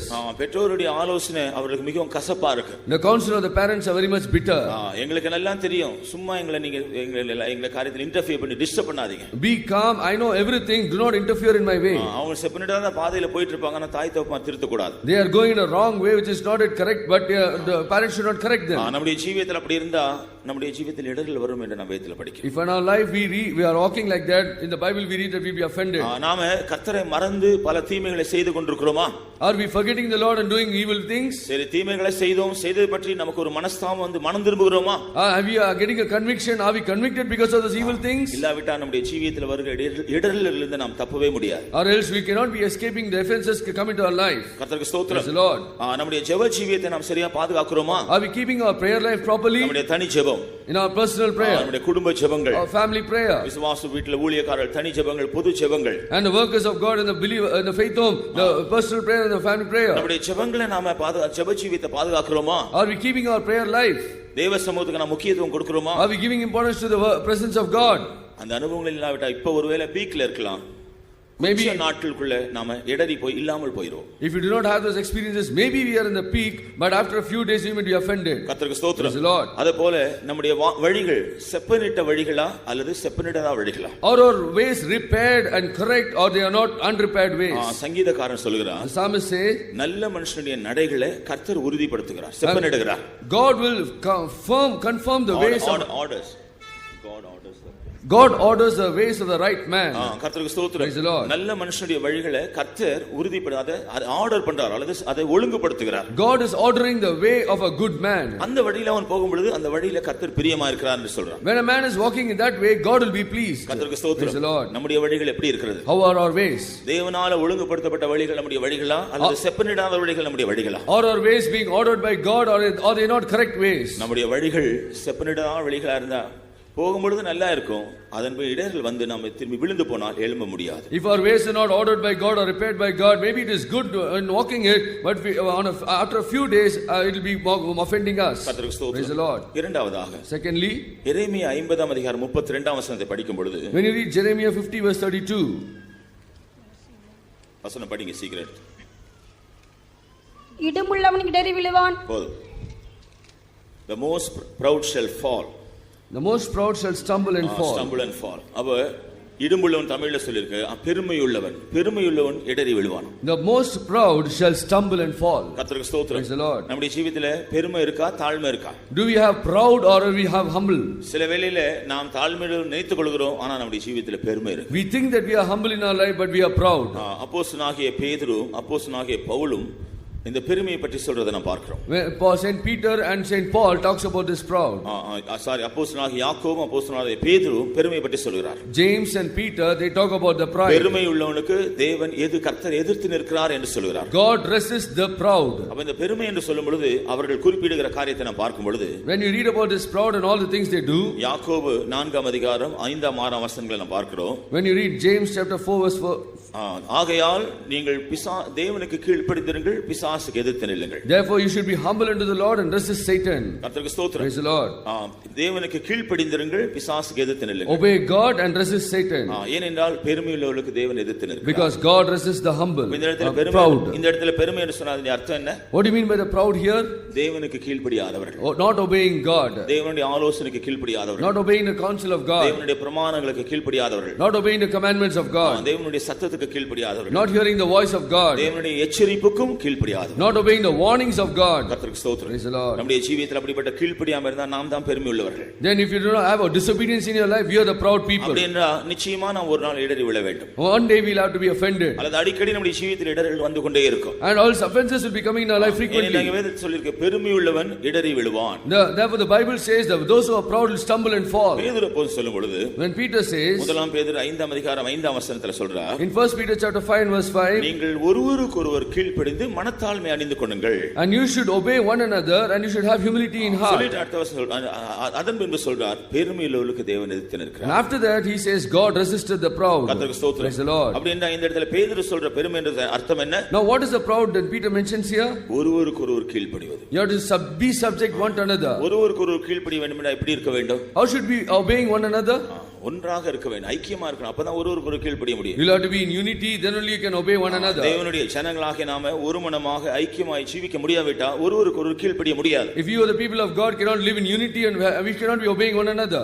விசேஷமா ஒரு உதாரணமாக நாம விசுவாச வீட்டில் ஒரு வேலை செய்கிறோம். For example, we do a work in a faith home. ஒரு 4-5 பேர் வேலை செய்கிறோம். 4 or 5 people. ஒவ்வொருவருக்கு ஒரு அபிப்பிராயம் உண்டாகிறது. Everyone has got an opinion about that work. ஒருத்தர் சொல்றார் இப்படி செய்யலாம். One man says we'll do like this. அப்ப இன்னொருத்தர் சொல்றார் இல்ல அப்படி செய்யலாம். Other man says no, we'll do like that. இன்னொருத்தர் சொல்றார் இப்படி செய்யலாம். No, we can do like this. அவர்கள் ஒரு மனமுள்ள என்ன செய்வார்கள்? If they are not in unity, what will happen? யாருடைய ஆலோசனை நல்லது என்று தோன்றுகிறதோ அதை சேர்ந்து எல்லாரும் செய்வார்கள். And they will think who's best counsel and they will work accordingly. ஆனா ஒரு மனம் இல்லாவிட்டா என்ன செய்வார்கள்? If there is no unity, what will happen? நான் சொன்னது அவங்க செய்யல, ஆகையால் நான் இந்த வேலை செய்ய மாட்டேன்னு சொல்லி ஒதுங்கி போயிடுவாங்க. As because I told it and they are not doing it, I am not going to do this work and I'll go away. அதன் மேல அதை பற்றி எல்லாரையும் குறை சொல்ல ஆரம்பிப்பாங்க. And afterwards they'll go and mock at the people, blame others. அதனால நாம் ஒரு மனமாக ஐக்கியமாய் ஜீவிக்காவிட்டா அதுதான் நம்முடைய பெருமை. If you are not living in unity or fellowship, that is our proud. நாம் எல்லாரோடு ஐக்கியமாய் ஒரு மனமாய் காணப்படுகிறோமா என்று சற்று நம்முடைய ஜீவிதத்தை நாம் நிதானித்து பார்ப்போம். We'll have to examine for a while that whether we are living in unity with all. இந்த இடத்துல நமக்கு கீழ்ப்படிதல் ஒருமைப்பாட்டு நிமித்தமா தான் உண்டாகும். And this obedience come through unity. தேவனுடைய ஜனங்களாக நாம் ஒன்றாய் ஒரு மனமாய் ஒன்றாய் ஜீவிக்கிறோமா? Are we as a people of God living in one? சபையாக தேவனுடைய சபையாக இயேசு கிறிஸ்துவினுடைய சரீரமாகிய நாம் ஒன்றாய் இருக்கிறோமா? Are we the church of God, the body of Christ, being one? ஏன் சபை கிறிஸ்துவின் சரீரம் என்று சொல்லப்பட்டிருக்கிறது? Why is the church called the body of Christ? நம்முடைய சரீரத்தை எடுத்துக்கொள்ளுங்க. If you take our body, பல அவயவங்கள் இருக்கு. there are many members. ஆனா எந்த அவயவமாகிலும் வேறொரு அவயவத்துக்கு விரோதமா செயல்படுமா? But can any one member work against other member? யோசித்து பாருங்க. Just think about it. எந்த ஒரு அவயவமாகிலும் இன்னொரு அவயவத்துக்கு விரோதமாக செயல்படுமா? Can any one member work against the other member of the body? ஒரு நாளும் செய்யாது. It will never do it. ஆனா அதற்கு பதிலாக But instead, ஒரு அவயவத்துக்கு கஷ்டம் வந்தா மற்ற அவயவம் உடனே உதவி செய்ய தான் வரும். if there is a problem in one member, immediately the other member rushes to help. கண்ணுல தூசி விழுகிறது. The eye is got a dust. உடனே என்ன செய்யுது? Immediately what will happen? என்ன செய்வீங்க சொல்லுங்க பார்க்கலாம். What will you do? உடனே கை உதவி செய்ய வருது. Immediately the hand goes to help. கைக்கு கட்டளையிட்டீங்களா? Did you order the hand? கை உடனே போய் உதவி செய்யன்னு சொன்னீங்களா? Did you say to the hand go and help? இன்ஸ்டன்ட்டா நடக்குது. Immediately and instantly it happens. கர்த்தருக்கு ஸ்தோத்திரம். Praise the Lord. ஆகையால் நம்முடைய சரீரத்தின் அவயவங்கள் ஒன்றுக்கொன்று உதவி செய்யக்கூடிய நிலைமையில் இருக்கிறதே ஒழிய ஒன்றுக்கொன்று விரோதமாக செயல்படக்கூடிய நிலையில கர்த்தர் சிருஷ்டிக்கவில்லை. God did not create our members of the body that it should not be against one another but it should help one another. அதனால இயேசு கிறிஸ்துவினுடைய சபையானது இயேசு கிறிஸ்துவின் சரீரம்னு சொல்றது அப்படிப்பட்ட ஒரு ஒருமைப்பாடு ஒரு மனம் இருக்க வேண்டும் என்பதை தான் காண்பிக்கிறது. Jesus Christ telling that is the body of Christ is that you should have oneness and one in a unity. ஆகவே நாம் சத்தியத்தை அறிந்த பின்பு இந்த ஆவிக்குரிய அனுபவத்தில் வந்த பின்பு ஒரு சரியான ஐக்கியத்தில் ஒரு மனத்தில் வராவிட்டா பெருமை உள்ளவர்கள் அடிக்கடி நம்முடைய ஜீவிதத்தில் இடர்கள் உண்டாகும். After knowing the truth and after coming to the truth, if we are not having in oneness or unity of mind, then we will be always be proud and living in pride. கர்த்தருக்கு ஸ்தோத்திரம். Praise the Lord. மூன்றாவதாக Thirdly, எரேமியா 13ஆம் அதிகாரம் 16ஆம் வசனத்தை நாம் படிக்கும் பொழுது, when you read Jeremiah 13:16, give glory to the Lord your God, because He caused darkness and before your feet stumble upon the dark mountains, and while ye look for the light, He turn it into the shadow of death and make it gross darkness. அவர் அந்தகாரத்தை வரப்பண்ணுவதற்கு முன்னும் இருண்ட மலைகளில் உங்கள் கால்கள் இடறுவதற்கு முன்னும் நீங்கள் வெளிச்சத்துக்கு காத்திருக்கும் போது அவர் அதை அந்த அந்தகாரமும் காரியங்களுமாக மாறப்பண்ணுவதற்கு முன்னும் உங்கள் தேவனாகிய கர்த்தருக்கு மகிமையை செலுத்துங்கள். கால்கள் இருண்ட மலைகளின் மேல் இடறுவதற்கு முன்பாக, and before your feet stumble upon the dark mountains. ஏன் கால்கள் இருண்ட மலையில் இடற வேண்டும்? Why should the feet stumble on the dark mountains? ஏன் இங்க இடர் உண்டாகிறது? Why is there a stumbling? தேவனுக்கு மகிமை செலுத்துகிறது இல்லை. Not giving glory to God. தேவனிடத்தில் நன்மை பெற்றுக்கொள்கிறோம். We are receiving good things from God. அந்த நன்மைக்கு தேவனை நன்றியுள்ளவர்களாக மகிமைப்படுத்துவதில்லை. We are not grateful and giving glory to God. நாம் எத்தனை பேர் கடந்த நாட்களில் ஆண்டவர் நமக்கு நன்மைகள் செய்யும் பொழுது அந்த நன்மைகள் நிமித்தம் தேவனை மகிமைப்படுத்தி இருக்கிறோம்? How many of us have given glory to God because of all the benefits and the good things that God has done? சிலருடைய விஷயத்தில் எல்லாம் one way traffic தான். Many people ஒரு வழி பாதை. It's a one way traffic in many people's life. அந்த ஒரு வழி பாதையில ஒரு பக்கத்துல தான் வாகனங்கள் செல்லும், எதிர் பக்கத்துல வரக்கூடாது. In that one way traffic only one way, one side that அப்படினால ஆண்டவரிடத்தில் ஆசீர்வாதங்கள் நன்மைகள் வந்து கொண்டே இருக்கணும். இவர்களிடத்தில் ஸ்துதி ஸ்தோத்திரங்கள் ஒன்றும் போகாது. Therefore God should always help them and do good things, but they will not praise God and they will not glory to God. கர்த்தர் இரண்டு தூதர்களை பூமியில் அனுப்பினார். Now once the God sent 2 angels to the world. ஒரு தூதன் இடத்துல ரெண்டு பேர் இடத்துல ரெண்டு பெரிய பேக் கொடுத்து அனுப்பினார். And he gave 2 big bags.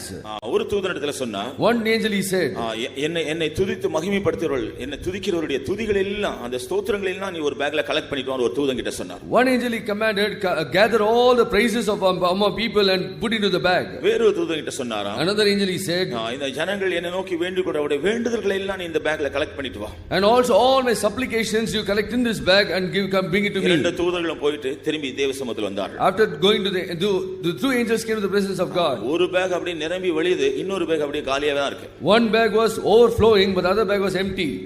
நீங்க சொல்லுங்க பார்க்கலாம், எந்த பேக் நிறைஞ்சு வழிந்திருக்கும்? Which bag was overflowing? Please tell.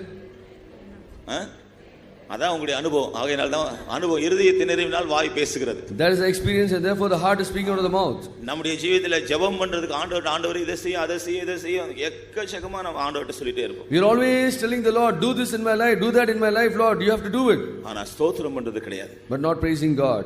நாம தேவனை மகிமைப்படுத்தாவிட்டா அதனுடைய விளைவு நம்முடைய கால்கள் இடறுமா. If you do not glorify God, the result will be that will be stumbling. கடந்த 7 மாதங்கள்ல எத்தனை பேர் உங்களுடைய சபைகளில் கர்த்தர் நன்மை செய்த நன்மைகளை சொல்லி சாட்சி சொல்லி ஆண்டவரை மகிமைப்படுத்தி இருக்கிறீர்கள்? How many of you have given testimonies in your church for the past 7 months for all the good things that God has done?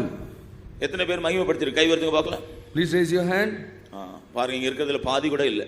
Not even half. அப்படின்றா நாம் நன்றி இல்லாத மனுஷனா இருக்கிறோம். Then we are ungrateful men. சாட்சி சொல்லும்படி ஆண்டவர் எனக்கு ஒரு நன்மையை செய்யவில்லை, ஆகையால தான் நான் சாட்சி சொல்ல முடியவில்லைன்னு சொல்றோம். கை உயர்த்துங்க பார்க்கலாம். Those people who are saying God did not do anything good thing in my life, I will not testify for the Lord, please raise your hand. ஆண்டவர் நன்மை செய்கிறார், ஆனா நமக்கு நன்றி இல்லை. God is doing good things but we are ungrateful. தேவனுக்கு செலுத்த வேண்டிய மகிமை அவ்வப்பொழுது நாம் செலுத்தாவிட்டா அதனுடைய விளைவு நம்முடைய ஜீவி இருள் அடைந்து போகும், இடறவும் மாறும். If you do not give glory for all the good things that God is doing, our feet will be stumbling, will be darkened. நம்முடைய ஜீவிதத்தில் இடறல் வருவதற்கு மற்றொரு காரணம் நன்றி இல்லாமலும் தேவனை மகிமைப்படுத்தாமல் இருப்பது. The other reason for hindrance coming to our life is that we are not giving glory to God and we are not praising the Lord. நான்காவதாக, fourthly, முதலாம் பேதுரு 2ஆம் அதிகாரம் 8ஆம் வசனத்தை நான் படிக்கும் பொழுது 1 Peter 2:8, அவர்கள் திருவசனத்துக்கு கீழ்ப்படியாதவர்களாய் இருந்து இடறுகிறார்கள், and a stone of stumbling and a rock of offense. திருவசனத்திற்கு கீழ்ப்படியாமல் இருந்து இடறுகிறார்கள். They are not obeying the word of God and they are stumbling. தேவ சமூகத்தில் வரும் பொழுது ஆண்டவர் நமக்கு திருவசனத்தை கொடுக்கிறார். When we come to the God's presence, God is giving the word of God. சில வேளையிலே அது நமக்கு இளைப்பாறுதலாக ஆறுதலாக இருக்கக்கூடும். It might be a very good comforting verse to us. சில வேளையிலே அது நம்முடைய குற்றங்களை உணர்த்தக்கூடியதாக நம்ம எச்சரிக்கக்கூடியதாக இருக்கக்கூடும். Sometimes it may be warning us and also convicting our sins. நம்முடைய மனுஷிக தன்மை என்ன? What is our carnal nature? நம்மிடத்தில் வருகிறதான தேவ வசனம் நமக்கு அனுகூலமா இருந்தா ரொம்ப சந்தோஷமா கீழ்ப்படிவோம். If all the word of God is favorable unto us, we immediately obey. ஆனா சில வேளையில வேத வசனம் எச்சரிக்க கூடியதாக கண்டிக்க கூடியதா இருந்தா நாம் கீழ்ப்படிய மனதில்லாமல் இருக்கும். But if the word of God is convicting us and warning us, we are not having a mind to obey. நாம கர்த்தருடைய வசனத்துக்கு கீழ்ப்படியாமல் போனா இடர்ல உண்டாகும் என்று இங்கே நாம் படிக்கிறோம். We read here that if we do not obey the word of God, we will be having offense. சில வேளையில கர்த்தருடைய வசனம் நம்மிடத்தில் வரும்போது நம்ம தாக்க கூடியதாக நம்ம கண்டிக்க கூடியதாக இருக்கும் என்றால், sometimes if the word of God is going to come to us, convict us and warn us, நாம் அதை கண்டு நாம் அது நிமித்தமாக நாம் அதை எதிர்க்க கூடாது. And we should not resist it. அல்லது நாம் அதற்கு கீழ்ப்படியாமல் போக கூடாது. Or else we should not disobey it. கர்த்தருக்கு ஸ்தோத்திரம். கர்த்தருடைய வசனத்தை கர்த்தருடைய ஊழியக்காரர்கள் பேசுகிறார்கள். And the workers of God are telling the word of God. அவர்கள் தாங்க நினைச்சதெல்லாம் பேச முடியாது, பேசக்கூடாது. They cannot tell whatever they like and they cannot do it. உதாரணமா ஒரு விசுவாசி மேல ஒரு ஊழியக்காரருக்கு ஏதோ வருத்தம் இருக்கு, உடனே அவர் பிரசங்கத்தில் அந்த ஊழியக்காரனை தாக்கி பேசுறான்னு வைத்துக்கொள்ளுங்க. For example, if he's got a very much problem regarding a believer and in the message he is going to pinpoint that believer, நாம அதுக்கு அப்படியே கீழ்ப்படிந்து போயிட்டா நாம் தப்பிடுவோம், ஊழியக்காரன் கர்த்தருக்கு பதில் சொல்லணும். If you obey as it is, then we will be escaped, but the worker of God has to answer. ஏனென்றா தேவன் நீதியுள்ள நியாயாதிபதி. God is a righteous judge. நம்மையும் நியாயம் தீர்ப்பார், அதே மாதிரி நம்முடைய ஊழியக்காரரை நியாயம் தீர்ப்பார். He will judge us and the same way he will judge the worker of God. உதாரணமாக மிரியாமை குறித்து நாம் படிக்கிறோம். Example, we read Miriam, மோசேயினுடைய சகோதரி, Moses' sister. ஒரு முறை மிரியாம் மோசேக்கு விரோதமா பேசிவிட்டார். Miriam was talking against Moses. உடனே குஷ்டரோகம் வந்து பாளையத்துக்கு புறம்பே தள்ளப்பட்டார். Immediately she was having leper and put away at the camp. கடைசில மோசே கர்த்தரிடத்துல பரிந்து பேசினது தான் மன்னிப்பு கிடைத்தது. அல்லது கர்த்தர் அவளுக்கு ஒரு பரிகாரம் செய்தார். Because of Moses interceding for her, there was a great healing for her. ஆண்டவர் கர்த்தர் சொல்றார், அவள் 7 நாள் பாளையத்துக்கு புறம்பே இருக்கட்டும், தள்ளிவிடு.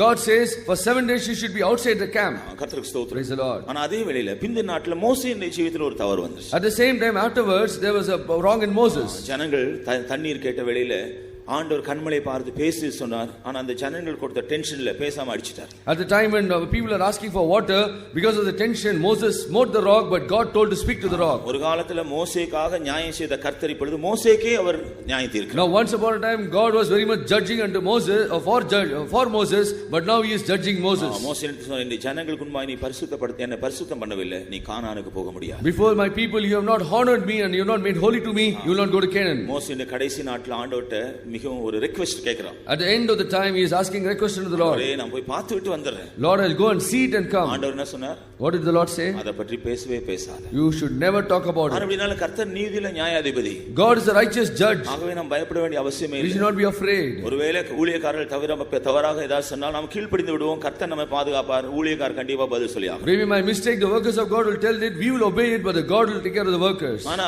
நாம் கீழ்ப்படியாவிட்டா நாமும் கூட குற்றவாளிகளா மாறுவோம். If you do not obey, we will also be offenders. கர்த்தருக்கு ஸ்தோத்திரம். Praise the Lord. ஆனபடினால திருவசனத்துக்கு கீழ்ப்படிவது என்று சொல்லும் பொழுது It means say obeying the word of God. சில வேளையில கர்த்தருடைய வசனம் நமக்கு அனுகூலமா இல்லாவிட்டா நமக்கு கீழ்ப்படிய முடியாம போய் விடுகிறது. If the word of God is not favorable, we are not obeying it. நாம் அது நிமித்தமாக நமக்கு எரிச்சல், துக்கம், கோபம் உண்டாகிறது. Because of that we are starving strife and anger and bitterness. ஒருவேளை கடந்த நாட்களில் இதை அறியாமல் நாம் செய்திருப்போம் என்றால் இனி அப்படிப்பட்ட காரியங்களை செய்ய வேண்டாம். Maybe in the previous days unknowingly we have done, year afterwards we should not do it. கர்த்தருடைய வசனம் நன்மைக்காக வந்தாலும் சரி தீமைக்காக வந்தாலும் சரி நாம் கீழ்ப்படியும் பொழுது அதனால ஒரு நன்மை உண்டு. Whether the word of God is coming to good or for ungood, if you do it, there's a goodness in it. எரேமியா 42 அதிகாரம் 6 வசனத்தை நான் படிக்கும் பொழுது When you read Jeremiah 42 verse 6, ஒரு காலத்துல கர்த்தருடைய வசனத்துக்கு கீழ்ப்படியாமல் இருந்ததான கர்த்தருடைய ஜனங்கள் அது நிமித்தமாக பல கஷ்டங்கள் உபத்திரவங்களை நாம் சந்தித்த பின்பு இப்பொழுது அவர்கள் ஒரு முடிவுக்கு வந்திருக்கிறார்கள். Once upon a time the people who are not disobeying the word of God, now they have realized everything, they have hurted so many things, they have come to a decision. இப்போ அவர்கள் என்ன சொல்றார்கள்? What do they say? படிங்க.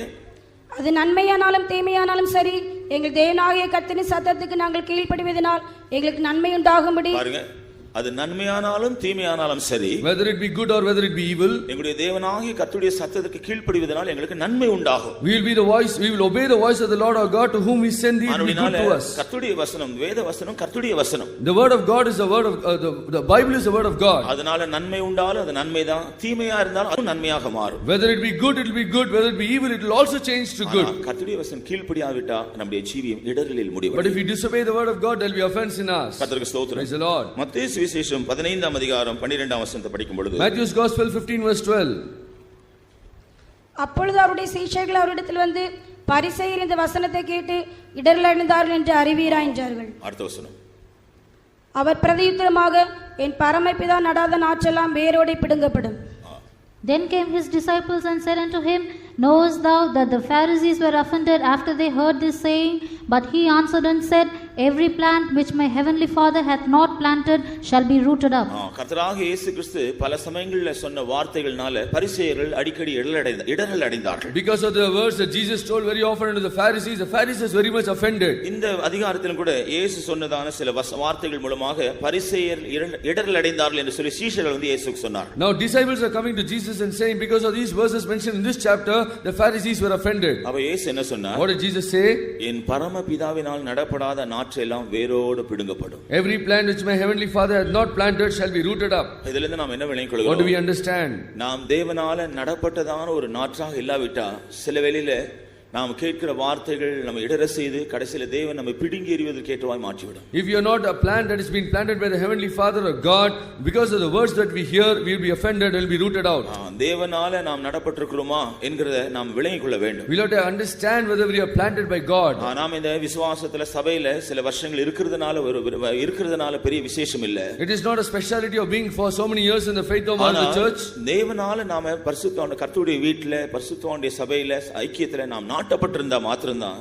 But only when you are planted by the God in the saints and also in the truth, நம்முடைய ஜீவியத்திலே இடறல் வருகிறதை தவிர்க்க முடியும். we can avoid offenses coming to our life. தேவனால நடப்படாத ஒரு நிலைமையில நாம கடந்து வந்து கொண்டிருப்போம் என்றால் சில சம்பவங்கள் மூலமா இடறல் அடைந்து அதோடு நாம தேவ சமூகத்தை கர்த்தருடைய சமூகத்தை விட்டு விலகி போய்விடும். If you are coming to a way where you are not planted by the Lord, because of some instances we might be offended, will we go away from God. தேவனால நாட்டப்படாதவர்கள், தேவனால உறுதிப்படுத்தப்படாதவருடைய ஜீவியத்தில் அவர்கள் எதிர்பார்க்கிற காரியங்களுக்கு விரோதமான காரியங்களை கேட்கும் பொழுது இடறல் உண்டாகும். Those people are not planted by God, those people are not steadfast in God, when they hear things against them, they will be offended and they will be rooted up. கர்த்தருக்கு ஸ்தோத்திரம். Praise the Lord. அடுத்தபடியாக மத்தேயு சுவிசேஷம் 13 அதிகாரம் 20 21 வசனங்களை படிக்கும் பொழுது when you read Matthew's Gospel 13 verse 20 and 21, கற்பார் இடங்களில் விதைக்கப்பட்டவன் வசனத்தை கேட்டு உடனே அதை சந்தோஷத்தோடு ஏற்றுக்கொள்ளுகிறவன் ஆகிலும் தனக்குள்ளே வேறில்லாதவனாய் கொஞ்ச காலம் மாத்திரம் நிலைத்திருப்பான். வசனத்தின் நிமித்தம் உபத்திரமும் துன்பம் உண்டான உடனே இடரல் அடைவான். But he that received the seed into stony places, the same is he that heareth the word, and anon with joy receiveth it, yet hath he not root in himself, but dureth for a while. For when tribulation or persecution ariseth because of the word, and by he is offended. கர்த்தருக்கு ஸ்தோத்திரம். Praise the Lord. இங்கே திருவசனத்தை கேட்கும் பொழுது சந்தோஷமா கேட்கிற ஒரு கூட்டத்தார் உண்டு. There's a group of people who are hearing the word of God joyfully. ஆனால் திருவசனத்தின்படி ஜீவிக்கும்படியாக பிரயாசப்படும் பொழுது, but when you are trying to live according to the word, வசனத்தின் நிமித்தமாக உபத்திரவங்களும் நெருக்கங்களும் வரும் பொழுது, when the tribulations and persecutions come by the word, அவர்கள் என்ன செய்கிறார்கள்? what do? இடறி விடுகிறார்கள். They are offended. ஏன் இடறி விடுகிறார்கள்? Why are they offended? அவருடைய இருதயத்திலே தேவனுடைய வசனம் ஆழமாக நாட்டப்படக்கூடாதபடி இருதயம் கற்பாரை போல இருக்கு. The heart is so hard and like a stone that the word of God cannot be planted in it. கர்த்தருக்கு ஸ்தோத்திரம். Praise the Lord. நம்முடைய இருதயம் கர்த்தருடைய வசனத்தை கேட்க கேட்க அது இலகிய ஒரு இருதயமாய் மாற வேண்டும். When we hear the word of God more and more, heart should be more of flesh. ஆகையால் தான் நம்முடைய ஜீவியத்தின் ஆரம்பத்திலே நம்முடைய மனம் திரும்புதலே ஒரு சரியான ஒரு அனுபவத்தோடு இருக்க வேண்டும். Therefore in the beginning of our spiritual life we should have a proper salvation. ஒரு சரியான ஒரு மனம் திரும்புதல் இல்லாம சும்மா மேலோட்டமாக அனுபவத்தில் வந்துவிட்டா நம்முடைய இருதயத்தின் சில பகுதிகள் கடினமாகவே இருக்கும். அது சரிபடாது. Without a proper repentance in the beginning of a salvation, some parts of our heart will be stony, it will not be changed. கர்த்தருக்கு ஸ்தோத்திரம். Praise the Lord. நாம் அதை குறித்து அறியாமல் இருப்போம். We will not be knowing about it. சில வேளையில சத்தியத்தின்படி ஜீவிக்க பிரயாசப்படும் பொழுது நமக்கு உபத்திரவங்களும் துன்பங்களும் வருகிறது. But when we try to live according to the word of God, there will be tribulations and persecutions. அப்பொழுது அந்த கடினமான அந்த இருதய கடினத்தின் நிமித்தமாக வேத வசனங்களுக்குள்ள ஆழமாக பதிந்திருக்காதபடினால இடறி போய் விடுவார்னு சொல்லி. Because of the hardness of the heart, the word of God will not go deep into it, and because of that they will be offended. அப்படினால தான் கர்த்தருடைய சமூகத்திலிருந்து கர்த்தருடைய வசனத்தை கேட்கும் பொழுது நம்முடைய இருதயத்தை திறந்து அதை நம்முடைய இருதயத்தில் பதித்துக் கொள்ள வேண்டும். Therefore when we come to the presence of God and hear the word of God, we should open our hearts and put all the words in our heart and keep it up. மேலோட்டமா கேட்டுவிட்டு நம்முடைய இருதயத்தில் அந்த கர்த்தருடைய வசனம் போகாவிட்டா நம்முடைய இருதயத்தினுடைய கடின தன்மைகள் மாறாது. Not just hearing the word of God outwardly, if you hear it like that, then all our stony nature of our heart will not be changed. அப்படி இருக்கும் பொழுது பிரச்சனைகள் உபத்திரவங்கள் வரும் பொழுது நாம் இடறி போக நேரும். When there are tribulations and persecutions because of the word of God, we will be offended. கர்த்தருக்கு ஸ்தோத்திரம். Praise the Lord. அடுத்தபடியாக முதலாம் யோவான் 2ஆம் அதிகாரம் 10ஆம் வசனத்தை நாம் படிக்கிறோம். When you read 1 John chapter 2 and verse 10, he that loveth his brother abideth in the light, and there is none occasion of stumbling in him. தன் சகோதரனிடத்தில் அன்பு கூறுகிறவன் ஒளியிலே நிலை கொண்டிருக்கிறான், அவனிடத்தில் இடரல் ஒன்றுமில்லை. அவனிடத்தில் இடரல் ஒன்றுமில்லை. There is no occasion of stumbling in him. யாரிடத்தில் இடரல் இல்லை? To whom there is no occasion of stumbling? சகோதரனிடத்தில் அன்பு கூறுகிறவன். He who loves his brother. கர்த்தருக்கு ஸ்தோத்திரம். Praise the Lord. நம்முடைய இதயத்திலே நம்முடைய சகோதரருக்கு விரோதமாக அன்பு இருக்கிறதா அல்லது கசப்பு, விரோதம், பகை, குற்றச்சாட்டுகள் இருக்கிறதா? What is there in our heart against our brother? Is there love in our heart, or there is strife, bitterness and envy? எல்லாரும் தவறுகள் வருது, எல்லாருக்கும் சகஜம்தான். It is true that everyone faults are coming to everyone. சில வேளையிலே சில தவறுகள் நிமித்தமா நாம் பாதிக்கப்படலாம். We may be offended because of their mistakes. ஆனாலும் ஆண்டவர் நமக்கு மன்னித்தது போல நாமும் அவரை மன்னிக்க கூடியதான அந்த கிருபை, அந்த அப்படிப்பட்ட ஒரு விசாலமான இருதயத்தை நாம் பெற்றுக்கொள்ள வேண்டும். But you should get a vast heart, like how God forgave the brother our mistakes, we also should forgive the brother. மற்றவர்கள் நமக்கு விரோதமாக பேசினது, மற்றவர்கள் நமக்கு விரோதமான செய்த காரியம் இதெல்லாம் நம்ம இருதயத்தில் குவித்து வைத்துக் கொள்வோம் என்றால் நம்முடைய சகோதரன் மேல் அன்பு இல்லாம போய்விடும், வெறுப்பும் கசப்பும் தான் உண்டாகும். If you are going to heap all the words that the brother spoke against us, all the things of the brother, we'll be having only strife and envy and no love for our brother. ஒருவேளை நமக்கு விரோதமா தவறு செய்தவன் ஆண்டவருடைய சமூகத்தில் மன்னிப்பு கேட்டு தன்னுடைய ஜீவிதத்தை சீர்படுத்தி கொண்டிருப்பான், ஆனா நமக்குள்ள கசப்பும் விரோதம் போகாது. Maybe that brother will be humbling himself and realizing it, and he'll be right in the sight of God, but in our heart there will be no offense. Catherine Boxster என்ற ஒரு எவாஞ்சலிஸ்ட் இருந்தாங்க. கர்த்தர் ஒரு நாள் அவர்களை நரகத்துக்கு கொண்டு போனார். Evangelist called Catherine Baxter. One day the Lord took her to hell. அங்கே நரகத்திலே சில தேவனுடைய பிள்ளைகள் காணப்பட்டதை கண்டு அவர்கள் மிகவும் வருத்தப்பட்டார். She was very much grieved seeing some few people of God there. அப்ப ஒரு ஸ்திரீ அவர்களை பார்த்து நீங்கள் ஏன் இங்கே வந்தீர்கள் என்று கேட்டார்கள். And to one woman she asked, why did you come to hell? அவள் சொன்னாள், நான் ஒரு பக்தியுள்ள கிறிஸ்தவ குடும்பத்தில் இருந்தேன். I was in a very devout Christian family. நான் ஒரு பெந்தேகோஸ்தே குடும்பத்திலும் இருந்தேன். I was also in a Pentecostal family. ஆண்டவருக்காக நான் ரொம்ப பக்தி வைராக்கியமா இருந்தேன். I was very zeal and jealous for God. என் புருஷன் ரட்சிக்கப்படவில்லை. My husband was not saved. குடிகாரனா இருந்தார். He was a drunkard. தினம் வந்து சண்டை போடுவார். Always he comes to fight. தினம் வந்து அவனை திட்டுவார், அடிப்பார். Every day he comes and beats me. ஆகையால எப்போதும் நான் அவருக்கு விரோதமா நானும் கூட அவருக்கு விரோதமா சண்டை போட்டு கொண்டே இருப்பேன். Always I was also fighting back. நான் அவரை கனம் பண்ண மாட்டேன். I was not honoring him. அவர் செய்ய வேண்டிய கடமைகளை செய்ய மாட்டேன். I was not doing your duties. நான் சொல்லுவேன், நீ குடிகாரனாச்சு, உனக்கு என்ன செய்து என்ன பிரயோஜனம்? I used to say, you're a drunkard, what should I do for you? இப்படியே நாட்கள் சென்றது. Like this days went. ஆனா இந்த புருஷன் கடைசியில ரட்சிக்கப்பட்டு மரித்து பரலோகத்துக்கு போயிட்டார். But one day my husband was saved and he went to heaven. நான் இப்படியே இதே அபிப்பிராயத்துல வளர்ந்து கடைசியில இறந்த பிறகு நான் நரகத்துக்கு வருவேன்னு நினைக்கல. வந்த பிறகு தான் நான் செய்த தவற உணர்கிறேன். As because I was living like this, after my death I came to hell, but only after coming to hell I realized all my mistakes. பாருங்க, தவறு யார் நிமித்தமா அந்த குடிகாரன் நிமித்தம் வெறுப்பும் கசப்பு இந்த மாதிரி நரகத்துக்கு போயிட்டாங்க. குடிகாரன் ரட்சிக்கப்பட்டு பரலோகத்துக்கு போயிட்டான். Because of the drunkard, this woman was having strife and envy, she went to hell, but the drunkard repented and he went to heaven. இது கதை இல்ல, உண்மையா நடந்த சம்பவம். This is not a story, this is really happened. இதே போல சில வேளையில மற்றவர்கள் நமக்கு தவறு செய்து ஒருவேளை அவர்களுக்கு ஆண்டவர் சில சந்தர்ப்பங்களை தந்து மனஸ்தாபப்பட்டு அவர்கள் மனம் திரும்பியிருப்பார்கள். ஆனா நமக்கு அவர் செய்த காரியம் நம்முடைய மனசு விட்டு போகிறது இல்லை. But many others would be also offending, doing mistakes against us. Maybe God will have met them and they are repentant going to heaven, but we will not forget it. அப்படிப்பட்ட ஆட்களை பார்க்கும் பொழுதெல்லாம் உள்ள இதயத்தில் ஒரு எரிச்சல் வரும். Whenever we see those persons, we will be having a strife in us. சில வேளை அப்படிப்பட்ட ஆட்களை பார்க்கும் பொழுதே நமக்கு ஒரு ரெஸ்ட்லெஸ்னஸ் ஆயிடும். And we will be restless when we see those persons. கர்த்தருக்கு ஸ்தோத்திரம். காரணம் என்ன? What is the reason? இதயத்தில் அவருக்கு விரோதமா பகையும் கசப்பும் இருக்கு. There is strife and bitterness in our heart against them. அது நம்முடைய ஜீவியத்தில் நம்ம இடற வைக்கும் என்று இங்கே அப்போஸ்தலன் சொல்றார். Here the apostle says that will make us to offend. சகோதரனிடத்தில் அன்பு கூறுகிறவன் தான் இடற மாட்டான். He that loveth his brother will not offend. அன்பு கூற முடியாதவன், and he is not having love. சகோதரனை பகைக்கிறவன், he is hating his brother. சகோதரமாக கசப்பையும் வைராக்கியத்தை வைத்திருக்கிறவனுக்கு இடறல் வரும் என்று இங்கே நாம் படிக்கிறோம். He who is having strife and envy against his brother, he will be having offense. கர்த்தருக்கு ஸ்தோத்திரம். Praise the Lord. இனி எட்டாவதாக, eighthly, யோவான் சுவிசேஷம் 11ஆம் அதிகாரம் 10ஆம் வசனத்திலே இயேசு இன்னொரு காரியத்தை சொல்றார். Jesus says another thing in John 11:10. இயேசு அவனை நோக்கி, முழுகினவன் தன் கால்களை மாத்திரம் கழுவ வேண்டியதா இருக்கும். 18ஆம் வசனம். 18th verse. But if a man walk in the night, he stumbleth, because there is no light in him. உங்கள் எல்லாரையும் குறித்து நான் பேசவில்லை. நான் ஒருவன் பகலில் நடந்தால் தனக்குள் வெளிச்சம் இருக்கிறதுனால இடற மாட்டான். ஆனா இருளில் நடந்தால் தனக்குள் வெளிச்சம் இல்லாதபடினால அவன் இடறுவான் என்று இயேசு சொன்னார். He who walks in the light, he will not stumble, but he who is walking in darkness, he might stumble. கர்த்தருக்கு ஸ்தோத்திரம். Praise the Lord. தனக்குள்ள வெளிச்சம் இல்லாதபடினால இடறுவான் சொன்னார். And as because he doesn't have light, he will be stumbling. அப்ப நமக்குள்ள எப்படி வெளிச்சம் வரும்? How will be having light in us? மத்தேயு சுவிசேஷம் 6ஆம் அதிகாரம் 22ஆம் வசனத்திலே இயேசு சொல்றார். Jesus says in Matthew 6:22, the light of the body is the eye. If therefore thine eye be single, thy whole body shall be full of light. கண்ணானது சரீரத்தின் விளக்காய் இருக்கிறது.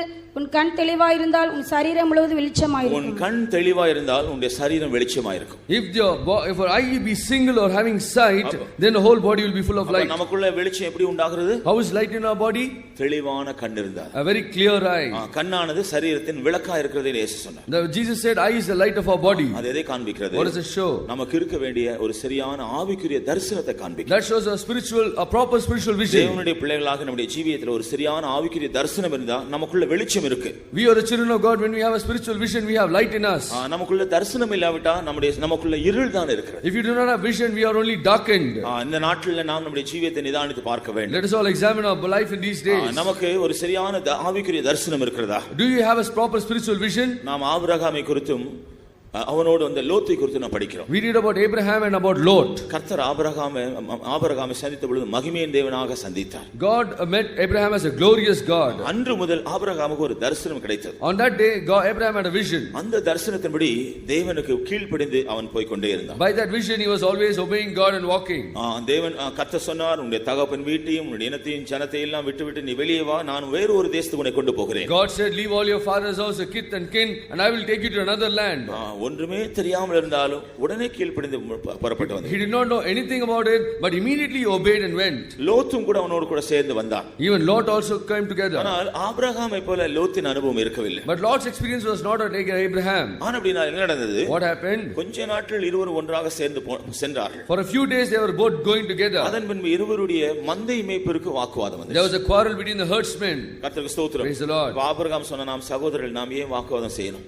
We are brothers. Abraham said, then why should we have a quarrel? நாம பிரிந்து போகலாம். We will separate ourselves. அப்படினால முதல்ல எந்த பக்கம் போக வேண்டும் நீ தெரிந்து கொள், அடுத்த பின்பு நான் தெரிந்து கொள்கிறேன். First of all you choose which way you should go, and afterwards I will choose my way. கர்த்தருக்கு ஸ்தோத்திரம். ஆதியாகமம் 15ஆம் அதிகாரத்துல படிக்கிறோம். We read that in Genesis 15. லோத்து தன்னுடைய கண்களை ஏறெடுத்து பார்த்தான். And Lot lifted up his eyes and saw. பார்த்தா சோதோம் பட்டணம் கர்த்தருடைய தோட்டத்தை போல இருக்கிறதா அவன் பார்க்கிறான். He saw the city of Sodom and Gomorrah like the garden of God. Sodom பட்டணம் பாவம் நிறைந்த ஒரு பட்டணம். The Sodom was filled with sin. அங்க லோத்து போய் கொஞ்ச நாட்கள்ல கர்த்தர் அந்த பட்டணத்தை அக்கினியால் அழிக்க தூதரை அனுப்பினார். A few days after Lot went, immediately God sent his angels to destroy that city. ஆனா தேவனுடைய நியாய தீர்ப்புக்கு எதுவா இருந்த இடம் லோத்தின் கண்கள் எப்படி தெரிகிறது? But how was Lot's eyes, which was judgment for God? கர்த்தருடைய தோட்டத்தை போல இருக்கு. It was like a garden of God. ஏன் அவனுடைய பார்வை அப்படி இருந்தது? Why was his sight like that? அவனுடைய ஜீவியம் அதற்கேற்ற விதத்தில் காணப்பட்டது. You see that his life was like that. ஆனால் ஆபிரகாமின் தரிசனம் எப்படி இருந்தது? But how was the sight of Abraham? ஆபிரகாமுக்கு கர்த்தர் இந்த பூமியில எல்லா தேவைகளையும் தந்தார். God has given everything in this world for Abraham. 13ஆம் அதிகாரம் ஆதியாகமம் 13ஆம் அதிகாரம் 6ஆம் வசனத்துல படிக்கும் பொழுது we read in Genesis 13:4 ஆபிரகாமுக்கும் லோத்துக்கும் நிறைய ஆஸ்திகள் இருந்ததாம், பூமியே தாங்க முடியவில்லை. Even the earth cannot bear the riches that Abraham and Lot had. எந்த விதத்திலும் ஆபிரகாம் குறைவில்லை. In no way Abraham was lacking. ஆனால் ஆபிரகாமுடைய கண்கள் எங்கே இருந்தது? But where were the eyes of Abraham? புதிய ஏற்பாட்டில் ஆவியானவர் அதை பற்றி சொல்றார். The Spirit of the Lord says in New Testament, திரளான ஆஸ்திகள் இருந்தாலும் அவனுடைய கண்கள் பரலோகத்தில் இருந்தது. Though he has got riches and wealth, his eyes on heaven. தேவன் கட்டி உண்டாக்கின அஸ்திபாரம் உள்ள நகரத்துக்கு அவன் காத்திருந்தான். He was waiting for that foundation city that God is building. ஆனபடினால எல்லாவற்றையும் அனுபவிக்கக்கூடியதான வசதி இருந்தாலும் அந்நியனை போல நாங்கள் அந்நியரும் பரதேசிகளுமாய் இருக்கிறோம் என்று அறிக்கையிட்டுக் கொண்டு ஜீவித்தார்கள். And though he has got everything in this world to live, but he is confessing, saying that we are strangers to this world. கர்த்தருக்கு ஸ்தோத்திரம். நான் ஒரு சரியான ஆவிக்குரிய அனுபவத்தில் நாம் வளர்ந்து வருவோம் என்றால் நாம் ஒரு நல்ல ஆவிக்குரிய தரிசனம் உள்ளவர்களாக இருப்போம். If you rightly properly grow in a spiritual life, you will have a spiritual vision. இந்த சத்தியத்தில் வந்த பின்பும் ஆவிக்குரிய பிரகாரமாய் நாம் சரியாய் வளராவிட்டால் நாம் மாம்சத்துக்குரிய தரிசனம் உள்ளவர்களாக உலக பிரகாரமான தரிசனம் உள்ளவர்களாக தான் நாம் காணப்படுவோம். Even after coming to this truth, if you have a spiritual or worldly vision, we will not be having a spiritual vision, we will not grow spiritually. இயேசு சொன்னார், உன்னுடைய கண் தெளிவா இருந்தால் அல்லது உன்னுடைய கண் ஒரு தரிசனம் உள்ள கண்ணா இருந்தால் உன்னுடைய ஜீவியம் வெளிச்சமா இருக்கும். Jesus said, if your eye is clear or if your eye is a vision, then your body will be light. உனக்கு ஒரு சரியான ஆவிக்குரிய தரிசனம் இல்லாவிட்டால் நீ இருளில் இருக்கிறாய், ஆனபடியால் அடிக்கடி இடறுவாய். If you do not have a spiritual vision properly, you will be always lacking, you are in darkness. கர்த்தருக்கு ஸ்தோத்திரம். Praise the Lord. ஒன்பதாவதாக ninthly, 2 பேதுரு 1ஆம் அதிகாரம் 10ஆம் வசனத்தில் அப்போஸ்தலனாகிய பேதுரு சொல்றார். And 2 Peter says, ஆகையால் சகோதரரே, உங்கள் அழைப்பையும் தெரிந்து கொள்வதிலும் உறுதியாக்கும்படி ஜாக்கிரதையாயிருங்கள். இவைகளை செய்தால் நீங்கள் ஒரு காலம் இடறி விழுவதில்லை. அழைப்பையும் தெரிந்து கொள்வதிலும் உறுதிப்படுத்திக் கொள்ள வேண்டும். And you have to firm your calling and your election. And your election. யார் அழைப்பையும் தெரிந்து கொள்ள உறுதிப்படுத்திக் கொள்ள முடியும்? Who can confirm his calling and election? அந்த அதிகாரத்தில் அதை பற்றி அழகா அப்போஸ்தலனாகிய பேதுரு விவரிக்கிறார். Peter very clearly says in that chapter. 3ஆம் வசனத்தை பார்க்கும் பொழுது, in the 3rd verse, தேவன் நமக்கு மகா மேன்மை அருமையான வாக்குத்தத்தங்களை தந்திருக்கிறார் என்று சொல்றார். He says God has given us very precious and exceeding promises. அதே போலவே தேவன் நமக்கு அவருடைய திவ்ய வல்லமையை தந்திருக்கிறார் என்று சொல்றார். He says God has given a divine strength. நம்முடைய ஜீவனுக்கும் தேவபக்திக்கு வேண்டியதான எல்லாவற்றையும் பெற்றுக்கொள்ளக்கூடிய திவ்ய வல்லமையை தேவன் நமக்கு தந்திருக்கிறார். God has given us a divine strength that we should receive all the spiritual things in our life. கர்த்தருக்கு ஸ்தோத்திரம். Praise the Lord. அதே போலவே நாம் இந்த பொல்லாத உலகினுடைய கேட்டிற்கு தப்பிக்கொண்டு திவ்ய சுபாவத்திற்கு பங்குள்ளவர்களாகும்படியாக மகா மேன்மையும் அருமையுமான வாக்குத்தத்தங்களை தந்திருக்கிறார் என்று சொல்றார். Also he says, escaping all the corruption of this world, that we should live, God has given us exceeding precious promises. கர்த்தருக்கு ஸ்தோத்திரம். Praise the Lord. அப்ப தேவன் நமக்கு தந்திருக்கிற வாக்குத்தத்தங்கள் மூலமாகவும், and through the promises that God has given, தேவன் நமக்கு தந்திருக்கிற திவ்ய வல்லமையின் மூலமாகவும், through the divine power that God has given, நம்முடைய ஆவிக்குரிய ஜீவிதத்தை படிப்படியாக கட்டி எழுப்ப வேண்டும் என்று we have to step by step build our spiritual life. 5ஆம் வசனத்தை அதனால தான் சொல்றார், நம்ம விசுவாசத்தோட அன்பையும் அன்பதோடு சகோதரர் இப்படி பல விஷயங்களை சொல்லி நாம் இவைகளை ஒன்றோடு ஒன்று கூட்டி வழங்க வேண்டும் அல்லது அவைகளை கட்டி எழுப்பப்பட வேண்டும் என்று சொல்கிறார். In the 5th verse he is saying that by faith we should get up, and he is saying so many things, and with all these things you have to build up our spiritual life. சரியா திவ்ய வல்லமையை உபயோகப்படுத்துகிறவர்கள், and those who are using the divine power properly, அந்த வாக்குத்தத்தங்களை சார்ந்து ஜீவிக்கிறவர்கள், those who are leaning on the promises and living, ஆவிக்குரிய ஜீவியத்தை கட்டி எழுப்புகிறார்கள். they are building up their spiritual life. அது நிமித்தமாக அவர்களுக்கு ஒரு தெளிவான தரிசனம் இருக்கிறது. Because of that they have a clear vision. அதை 9ஆம் வசனத்தில் அவர் சொல்றார். In the 9th verse, இப்படி தங்களுடைய ஜீவியத்தை கட்டி எழுப்புகிறவர்களுக்கு ஒரு தெளிவான தெளிவான ஒரு தரிசனம் உண்டு. In the 9th verse he says, those who are building up this life like this, they have a clear vision. ஆனால் இவைகள் இல்லாதவனோ தன்னுடைய கண் சொருகி போன குருடனாய் இருக்கிறான். But those who do not have this will be like a blind man whose eyes are very much without sight. கர்த்தருக்கு ஸ்தோத்திரம். Praise the Lord. ஆங்கிலத்தில் சொல்லி இருக்கு, இவைகள் இல்லாத மனுஷனுக்கு தூர இருக்கிறத பார்க்க முடியாது, நீ தூர தரிசனம் இருக்காது என்று சொல்லப்பட்டிருக்கு. And in the original tongue it says, those people who don't have this, he cannot see in a very far off vision. தூரத்தில் இருக்கிற காரியங்களை காண முடியாது. He'll be be having a short sight, he cannot see things afar. ஒரு தூர தரிசனம் இருக்காது. And he will not have a long sight to see. நாம் ஆபிரகாமை குறித்து நாம் சற்று முன்பு கவனித்தோம். We read about Abraham. தேவனுடைய வாக்குத்தத்தங்களை தூரத்தில் கண்டார்களாம். He saw his promises in a very distant place. அதை நம்பி விசுவாசத்தோடு அணைத்துக் கொண்டார்கள் என்று பார்க்கிறோம். He believed and he also embraced those promises. ஆனா புதிய ஏற்பாட்டிலே திவ்ய வல்லமை பெற்ற மனுஷன், but a New Testament divine power man, தேவனுடைய வாக்குத்தத்தங்களை பெற்றுக்கொண்ட மனுஷன், a man who has received the promises, அவைகளின்படி தன்னுடைய ஜீவிதத்தை கட்டியெழுப்பாவிட்டால், if he is not building a spiritual life, அவனுக்கு ஒரு தெளிவான தரிசனம் இருக்காது. he will not have a clear vision. அப்படிப்பட்ட மனுஷன் தான் தன்னுடைய அழைப்பையும் தெரிந்து கொள்வதில் உறுதிப்படுத்திக் கொள்ள முடியாமல் இடறி விழுவார். Only that man will not confirm his calling and election, and he will be stumbling. ஆகையால் தான் இந்த காரியங்களை எல்லாம் சொல்லிவிட்டு 10வது சொல்றார், ஆகையால் நீங்கள் உங்களுடைய அழைப்பையும் தெரிந்து கொள்வதில் உறுதியாக்கும்படி ஜாக்கிரதையா இருங்கள். That is why in the 10th verse he says all these things, and therefore you have to confirm your calling and election. அப்படினால தேவன் நமக்கு கிருபையாய் தந்திருக்கிற எல்லா ஸ்லாக்கியங்களையும் பிரயோஜனப்படுத்திக் கொண்டு நம்முடைய ஆவிக்குரிய ஜீவியத்தை சரியாய் கட்டியெழுப்பி ஒரு நல்ல தரிசனத்தோடு ஜீவிக்க முடியாவிட்டா நம்முடைய ஜீவியத்தில் இடர்கள் வரும். Therefore, if you are not using all the opportunities that God had given us, if you are not using it properly, we will be stumbling, we will be offending, we will not have a clear vision. கர்த்தருக்கு ஸ்தோத்திரம். Praise the Lord. 10வதாக 10thly, மத்தேயு சுவிசேஷம் 26ஆம் அதிகாரம் 35ஆம் வசனத்தை படிக்கும் பொழுது, when we read Matthew 26 verse 35, அதற்கு பேதுரு, நான் உம்மோடே மரிக்க வேண்டியதா இருந்தாலும் உம்மை மறுதலிக்க மாட்டேன் என்றான். சீஷர்கள் எல்லாரும் அப்படியே சொன்னார்கள். Peter said unto him, though I should die with thee, yet will I not deny thee. Likewise also said all the disciples. கர்த்தருக்கு ஸ்தோத்திரம். Praise the Lord. இங்கே நாம் பார்க்கிறோம், கர்த்தராகிய இயேசு கிறிஸ்து அந்த கெத்செமனே தோட்டத்துக்கு போறதுக்கு முன்பாக தம்முடைய சீஷர்களை பார்த்து சொன்னார், இன்று இரவு நீங்கள் எல்லாரும் என் நிமித்தம் இடறல் அடைவீர்கள். And now before going to the garden of Gethsemane, Jesus told his disciples, tonight you will all be offended because of me. 31ஆம் வசனத்தில் நாம் அதை பார்க்கிறோம். We read that in the 31st verse. ஆனா பேதுரு என்ன சொல்றாரா? But what did Peter say? அதை பேசிக்கொண்டு ஒரு ஆண்டவரே, நான் ஒரு நாள் இடறடைய மாட்டேன். I will never be offended. ஒரு நாள் நான் இடறடைய மாட்டேன். I will never be offended. உடனே இயேசு சொல்றார், immediately Jesus said, இன்றைக்கு நீ இடறல் அடைந்து என்னை 3 தரம் மறுதலிப்பாய். You will be offended tonight and you will deny me thrice. அப்பொழுதுதான் பேதுரு சொல்றார், நான் உம்மோடு மரிக்க வேண்டியிருந்தாலும் மறுதலிக்க மாட்டேன். Peter says unto him, though I should die with thee, yet will I not deny thee. இப்படி சொல்லிவிட்டு அவர்கள் ஜெபிக்க சென்றார்கள். And they all went to pray. இயேசு அந்த 3 பேரும் ஒரு இடத்துல நீங்கள் இங்கே தங்கி இருந்து ஜெபம் பண்ணுங்கள், நான் சற்று தூரம் போய் ஜெபிக்கிறேன்னு சொல்லி அவர் போய் ஜெபித்தார். Jesus told to these disciples, 3 disciples, you pray here, and afterwards he go to a distant place and he prayed.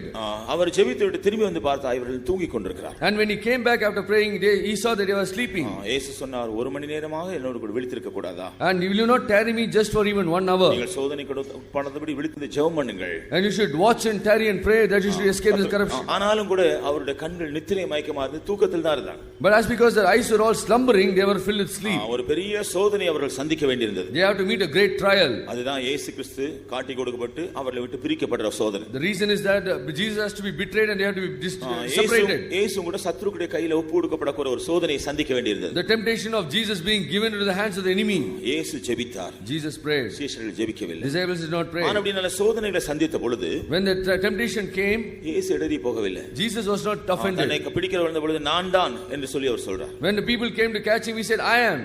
அவர்கள் தான் பிடிக்க வந்தவர்கள் பின்னிட்டு விழுந்தார்களாம். But those people who want to catch him, they fell down. அதன் பின்பு அவர்கள் வந்து பிடித்ததை நாம் பார்க்கிறோம். Afterwards how he caught them. இயேசு அவர்களால் பிடிக்கப்பட்டதிலிருந்து சிலுவையில மரிக்கிற வரையிலும் அவருடைய ஜீவியத்திலே இடறலோ அல்லது ஒரு அதைரியமோ உண்டாகவே இல்லை. Right from the capture of Jesus till on the cross of Calvary, Jesus was not offended at all. தைரியமாய் தனக்கு வந்த சோதனைகளை சந்தித்து ஜெயமாக அதை வெற்றி சிறந்தார். Boldly he saw all the sufferings that he has come and he got a victor. ஆனா சீஷர்களுக்கு என்ன நடந்தது? What happened to disciples? இயேசுவை பிடித்து அவர்கள் பிடித்து கொண்டு போன உடனே, immediately after Jesus was caught, எல்லாரும் இடறல் அடைந்து ஓடி போய் விட்டார். All were offended and they all ran away. உம்மை மறுதலிக்க மாட்டேன், உம்மோடு மரிப்பேன் என்று சொன்ன பேதுரு 3 முறை அப்பொழுது அன்றைக்கே மரித்து அவர் அதை இயேசு சொன்ன வார்த்தை அப்படியே நிறைவேற்றினான். That Peter who said I will also die with you, he denied thrice like how Jesus said.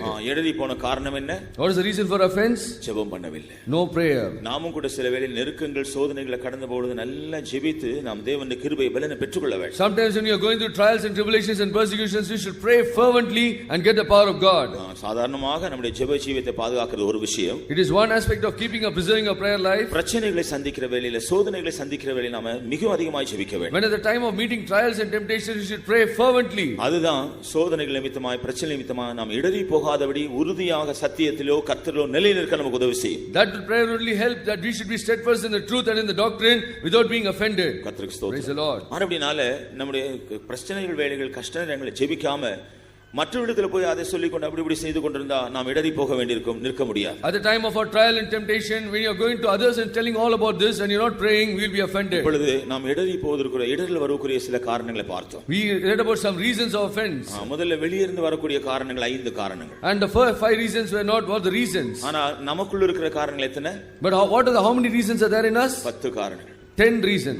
அப்படி என்றா அதிகமா இடர் நம்முடைய ஜீவிதத்தில் இடர் வருவதற்கு முக்கியமான காரணம் யார்? What is the main important people for us to be offended? சாத்தான் அல்ல.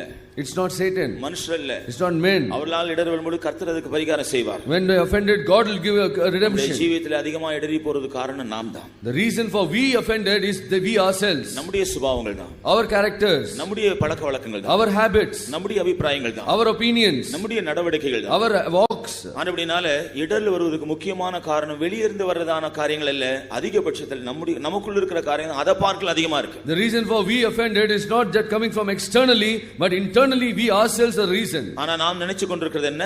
But what do we think? நாம் சொல்றது என்ன? What do we say? அவங்க இப்படி நடத்திட்டாங்க அதனால தான் நான் இடறி போயிட்டேன். They led me like this, I was offended. இப்படி பேசினாங்க அதனால தான் இடறி போயிட்டேன். They talked like this, I was offended. அவங்க ரொம்ப அவமதித்தாங்க அதனால இடறி போயிட்டேன். They mocked at me, I was offended. நாம் இவை மற்ற வெளியே தான் குற்றம் சாட்டி கொண்டிருக்கிற மொழியே நமக்குள்ள இருக்கிற குற்றங்களை அப்படியே மூடி நாம் மறந்து போயிருக்கிறோம். We are blaming the external forces, but inwardly we are just hiding it.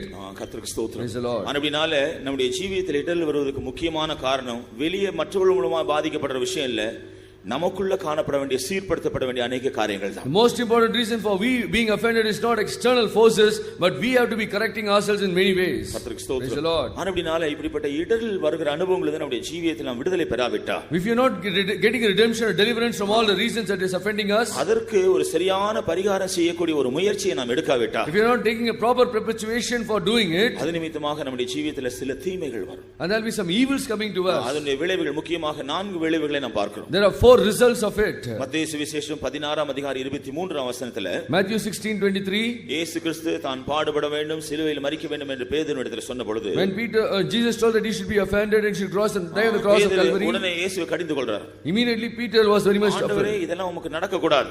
This should not happen to you, Lord. அப்பொழுது இயேசு என்ன சொன்னார்? What did Jesus say? நீ எனக்கு இடரலா இருக்கிறாய். You are an offense unto me. நீ தேவனுக்கு ஏற்ற காரியங்களை சிந்திக்காமல் மனுஷருக்கு ஏற்ற காரியங்களை சிந்திக்கிறாய். You are thinking about the things of men, not the things of God. என்று இயேசு கடிந்து கொண்டதை நாம் பார்க்கிறோம். We read how God rebuked him. நம்முடைய ஜீவியத்தில் இடரல்கள் எப்போது நம்ம மனுஷிகமான காரியங்களை தான் சிந்திக்க வைக்க மொழிய தேவனுக்கு ஏற்ற காரியங்களை சிந்திக்க விடாது. These offenses will always make us to think manly or carnally. It will not make us to think godly. தேவனுடைய ஜனங்களா இருந்து கொண்டு நாம் எப்போது மனுஷருக்கு ஏற்ற காரியங்களை சிந்தித்துக் கொண்டிருந்தா எப்படி தேவனுக்கு ஏற்ற காரியங்களை விளங்கிக் கொண்டு அதற்கேற்றபடி ஜீவிக்க மாற முடியும்? If you are being the children of God and always think carnally, then how can we become the children of God thinking godly? அப்படினால இடரில் அடிக்கடி எழுதி கொண்டிருக்கிறதான கர்த்தருடைய ஜனங்கள் மனுஷருக்கு ஏற்ற விதத்தில் தான் சிந்தித்துக் கொண்டிருப்பார்கள். தேவன் அவர்களை குறித்து என்ன நினைக்கிறார், என்ன சிந்திக்கிறார் பற்றி அவர்களுக்கு ஒரு வெளிப்படுத்தலே வராது. The children of God are very frequently offending. The reason is that they will always think about carnally. They will not think what is the reason, and they will not repent unto God. அப்போஸ்தலனாகிய Pavul Corinth சபைக்கு எழுதும் பொழுது தங்களை குறித்து தன்னை பற்றி சொல்றார். Paul says to Corinthians about himself. 2 கொரிந்தியர் 6ஆம் அதிகாரம் 3ஆம் வசனம் சொல்லும் பொழுது, when 2 Corinthians 6:3, நாங்கள் யாதொன்றிலும் இடரல் உண்டாக்காமல் எங்களை தேவனுடைய ஊழியக்காரராக விளங்க செய்கிறோம். And we are doing a ministry, giving no offense in anything, that the ministry might be not blamed. கர்த்தருக்கு ஸ்தோத்திரம். Praise the Lord. நாங்கள் எங்களை தேவனுடைய ஊழியக்காரராக விளங்க செய்கிறோம். We are making ourselves as the ministers of God. இந்த ஊழியம் குற்றப்படாதபடிக்கு நாங்கள் விதமாய் செய்கிறோம். We are doing that the ministry should not be blamed. இதிலிருந்து நாம் எல்லாம் விளங்கிக் கொள்கிறோம். What do we understand? அடிக்கடி எழுதி கொண்டிருக்கிறதான தேவனுடைய பிள்ளைகள், தேவனுடைய ஊழியர்கள் தங்களை தேவனுடைய ஜனங்கள், தேவனுடைய ஊழியர்கள் என்று சாட்சி உள்ளவர்களாய் ஜீவிக்க முடியாது. The children of God are always offending very frequently. They cannot give a testimony that they are the workers of the children of God. நம்முடைய ஜீவியத்தில் வருகிற இடர்கள் நம்முடைய ஜீவியத்தில் சில வேளையில புத்தீனமான காரியங்களை செய்ய வைத்து நம்முடைய சாட்சியை இழந்து போக செய்யும். And these offenses will make us to do things foolishly and mock at our testimonies. இந்த கடைசி நாட்ல நம்முடைய சாட்சியை பெற்றுக்கொள்ள வேண்டியது அவசியம். The last days we have to preserve our testimony. சாட்சியை பாதுகாக்க வேண்டியதும் அவசியம். It is very important that we should preserve it. சில வேளையில நம்முடைய சாட்சியை மற்றவர்கள் தவறாய் சொல்வார், அதை பற்றி நாம் கவலைப்பட வேண்டியதில்லை. Sometimes others will be wrongly telling about our testimony. That is not a matter. நாம் புத்தீனமான காரியங்களை, தப்பிதமான காரியங்களை செய்து நம்முடைய சாட்சியை நஷ்டப்படுத்த கூடாது. We should not spoil our testimony by doing our foolish things.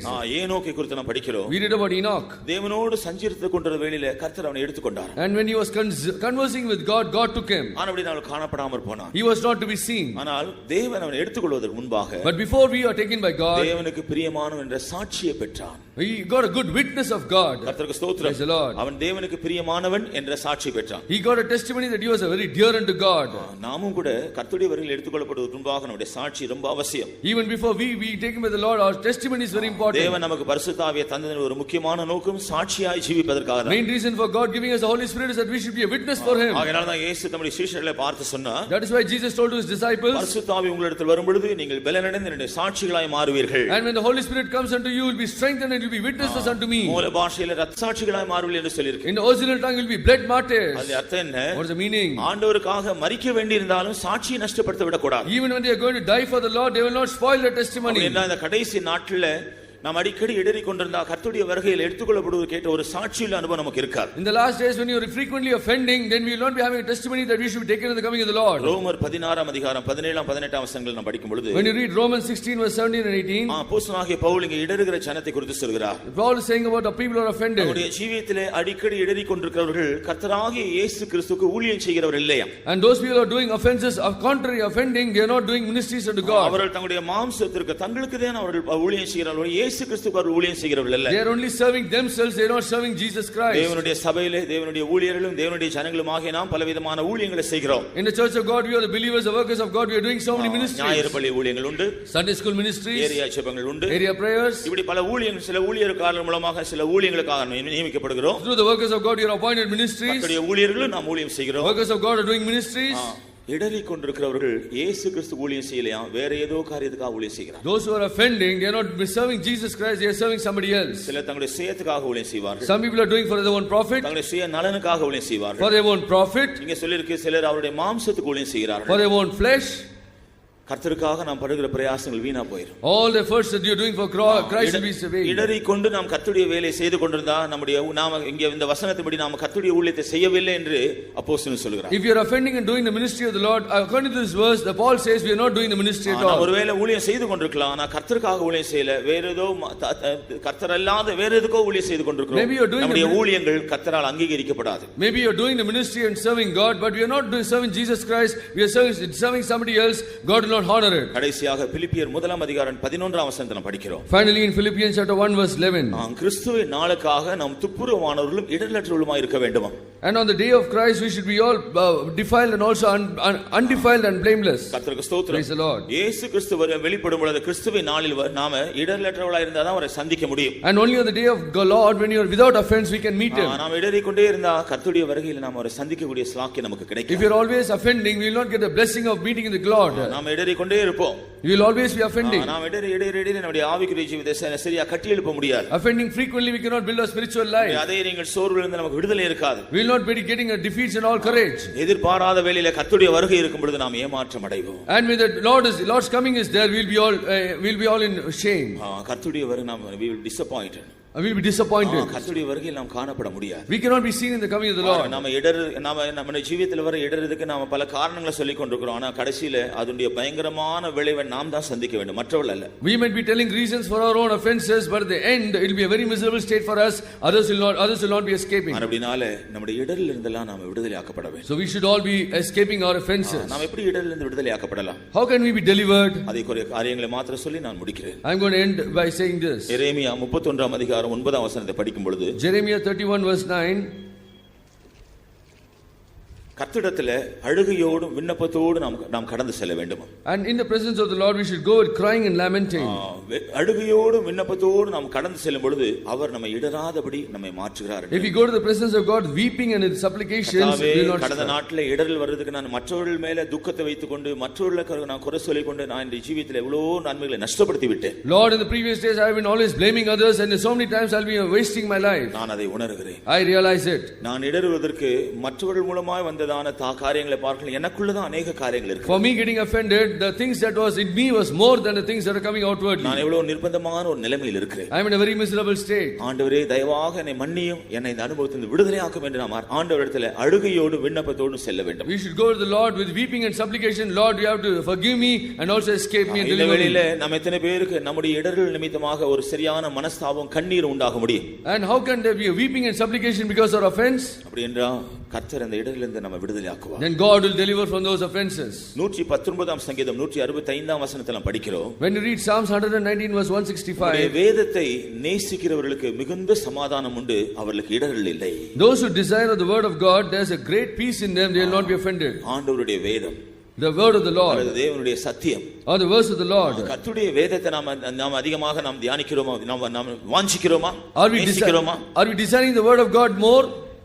கர்த்தருடைய வேதத்தை எவ்வளவு அதிகமாக நாம் நேசிக்கிறோமோ, எவ்வளவு அதிகமாக படிக்கிறோமோ, எவ்வளவு அதிகமாக தியானிக்கிறோமோ, அதன் மூலமாக நமக்குள்ளாக உண்டாகிற ஒரு வெளிச்சம் இடரிலிருந்தெல்லாம் நாம விடுதலையாக்கப்பட உதவி. To what extent we love the Lord, we read the word of God, meditate the word of God, there will be a light coming through it, and because of that we will not be offended. ஆகையால் தான் கர்த்தருடைய வேதத்தில் இரவும் பகலும் தியானமாய் இருக்கிற மனுஷன் பாக்கியவான் என்று சங்கீதக்காரன் சொல்கிறார். That is why the psalmist says, blessed is the man who is delighting in the word of God day and night. அருமையான தேவனுடைய பிள்ளைகளே, நீங்கள் கர்த்தருடைய வேதத்தை நேசிக்கிறீர்களா? Do you, beloved child of God, do you love the word of God? கர்த்தருடைய வேதத்தை நேசித்து நீங்கள் அதை சரி ஒழுங்காக படிக்கிறீர்களா? Do you love the word of God and read it properly? இன்று காலையில வேதம் படித்தவங்க கொஞ்சம் கை வைத்துங்க பார்க்கலாம். Please raise your hands those who read the word of God this morning.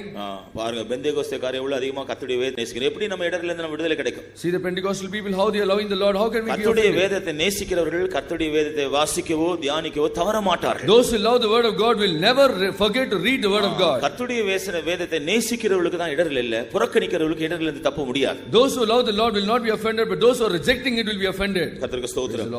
நீதிமொழிகள் 4ஆம் அதிகாரம் Proverbs chapter 4 11ஆம் 12ஆம் வசனங்களை படிக்கும் பொழுது 11 and 12 இங்கே ஞான மார்க்கத்தை குறித்து சொல்லப்பட்டிருக்கு. it is says about the wise way of the wise. ஞான மார்க்கத்தில் நடக்கிறவர்கள், and those who are walking in the way of the wisdom, இடற மாட்டார்கள், they will not be offended. நீ அந்த ஞான மார்க்கத்தில் நடந்து அப்பொழுது உன்னுடைய கால் இடறாது என்று சொல்லப்பட்டிருக்கு. if you walk in the way of the wise, your feet will not stumble.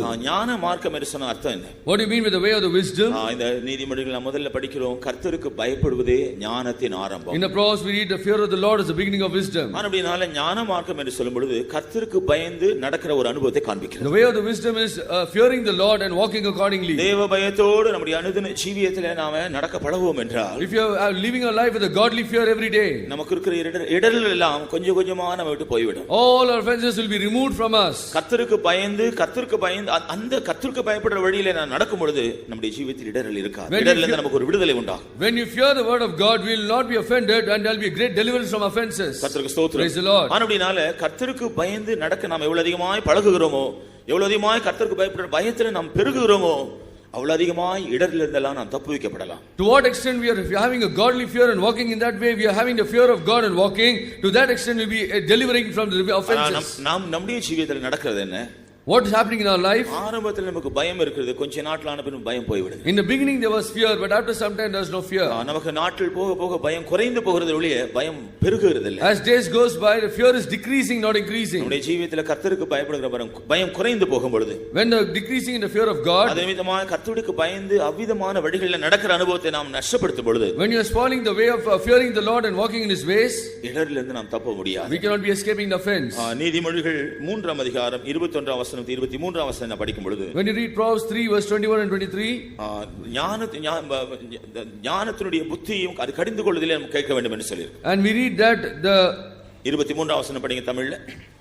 அப்பொழுது நீ பயமின்றி உன் வழியில் நடப்பாய், உன் கால் இடராது. 21ஆம் வசனம், என் மகனே, இவைகள் உன் கண்களை விட்டு பிரியாதிருப்பதாக மெய் ஞானத்தையும் நல்ல ஆலோசனையும் காத்துக்கொள். மெய் ஞானத்தையும் நல் ஆலோசனையும் காத்துக்கொள். keep sound wisdom and discretion. கர்த்தருக்கு ஸ்தோத்திரம். மெய் ஞானத்தை நல்ல ஆலோசனை காத்துக்கொண்டா உன்னுடைய கால் இடராது. when you keep sound wisdom and discretion, your foot will not stumble. கர்த்தருக்கு பயப்படுவதனால இந்த மெய் ஞானத்தை நாம் பெற்றுக்கொள்கிறோம். by the fear of God we get sound wisdom. அதேபோல கர்த்தருடைய சமூகத்தில் போகிறதனாலும் கர்த்தருடைய பரிசுத்தவானிடத்தில் போகிறதனாலும் நல்ல ஆலோசனை பெற்றுக்கொள்ளலாம். by going to the presence of God, going to the saints, we get good counsel.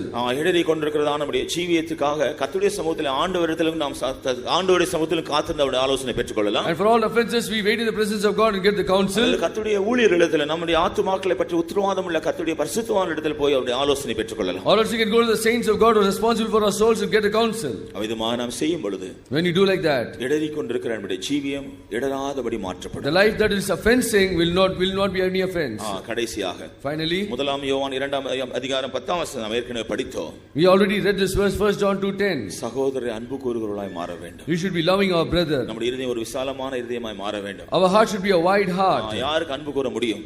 who can we love? love. மன்னிக்க கூடியவர்களுக்கு தான் அன்பு கூற முடியும். Those who can forgive can love. மற்றவர்கள் செய்யறதை சகிக்க கூடியவர்களுக்கு தான் அன்பு கூற முடியும். Those who can suffer all those things of others, they can love. மற்றவர்கள் செய்த தவறுகளுக்கு மறுபடியும் பழி வாங்க வேண்டும் என்ற எண்ணம் இல்லாமல் அதை மன்னித்து அதை மறந்து விடுகிறவர்களுக்கு தான் அன்பு கூற முடியும். Only those who don't have a revenge heart and those who think about the bad things they have done, they can only forgive. நம்முடைய இதயத்திலிருந்து எப்பொழுது கசப்புகள், பகைகள், விரோதங்கள் போகிறதோ அப்பொழுதுதான் நம்முடைய இடரிலிருந்து நமக்கு விடுதலை உண்டாகும். On the day when our heart is not filled with strife, envy and bitterness, we will not be offending. கர்த்தருக்கு ஸ்தோத்திரம். Praise the Lord. நாம் எல்லாரும் கண்களை மூடுவோமா. Let us all close our eyes. சற்று நேரம் கர்த்தருடைய சமூகத்தில் கேட்ட வசனங்களை ஒன்று கூட தியானிப்போம். In the presence of the Lord, once again we will remember all the words that we heard. இயேசு சொன்னார், கடைசி நாட்டில் அநேகர் இடரல் அடைந்து ஒரு பகைப்பார்கள், ஒரு காட்டி கொடுப்பார்கள். Jesus said in the last days when you will be offended, they will all betray one another, they will all deny one another. கர்த்தர் நமக்கு ஒரு ஆசீர்வதிக்கப்பட்ட கன்வென்ஷனை தந்தார். God has given us a blessed convention. இந்த கன்வென்ஷனிலிருந்து நாம் திரும்பி போகும் பொழுது, when we go back from our convention, கர்த்தருடைய வருகை பற்றிய நம்பிக்கை புதுப்பிக்கப்பட்டவர்களாய் போக வேண்டும். we should go back renewing the hope that is coming of the Lord. நம்முடைய ஜீவிதத்திலே இடரல் இருக்கும் என்றால், if you have offense in us, ஒருவேளை கர்த்தருடைய சமூகத்தில் நம்பிக்கை கிடைத்தது போல இருக்கும், maybe you got a hope that from the Lord, நான் வெளியே போன பிறகு சந்திக்கிற பிரச்சனைகள்ல அந்த நம்பிக்கை நம்மை விட்டு போய்விடும். but all the problems that we face, our offenses will all go away. நாம கர்த்தருடைய வருகையின் நாள்ல இடரலற்றவர்களாய் இருக்க வேண்டும் என்பதுதான் நம்ம பற்றிய கர்த்தருடைய சித்தம். On the day of the Lord we should not be with offense, that's the will of God. சில வேளையில மற்றவர்கள் மூலமாய் நமக்கு இடரல் வரலாம். அந்த காரியங்களை ஆண்டவருடைய சமூகத்தில் வைத்து விடுங்க. கர்த்தர் அவர்களை பார்த்துக் கொள்வார். நாம் நம்முடைய ஜீவியத்தில் பாதுகாக்கப்படும். We may be offended by others, keep it in the presence of the Lord. God will take care of it. We should not be growing in a spiritual life. மற்றவர்கள் மூலமாய் வருகிற இடரலை பார்க்கலாம், நமக்குள்ள வர்ற இடரல் தான் அதிகம்.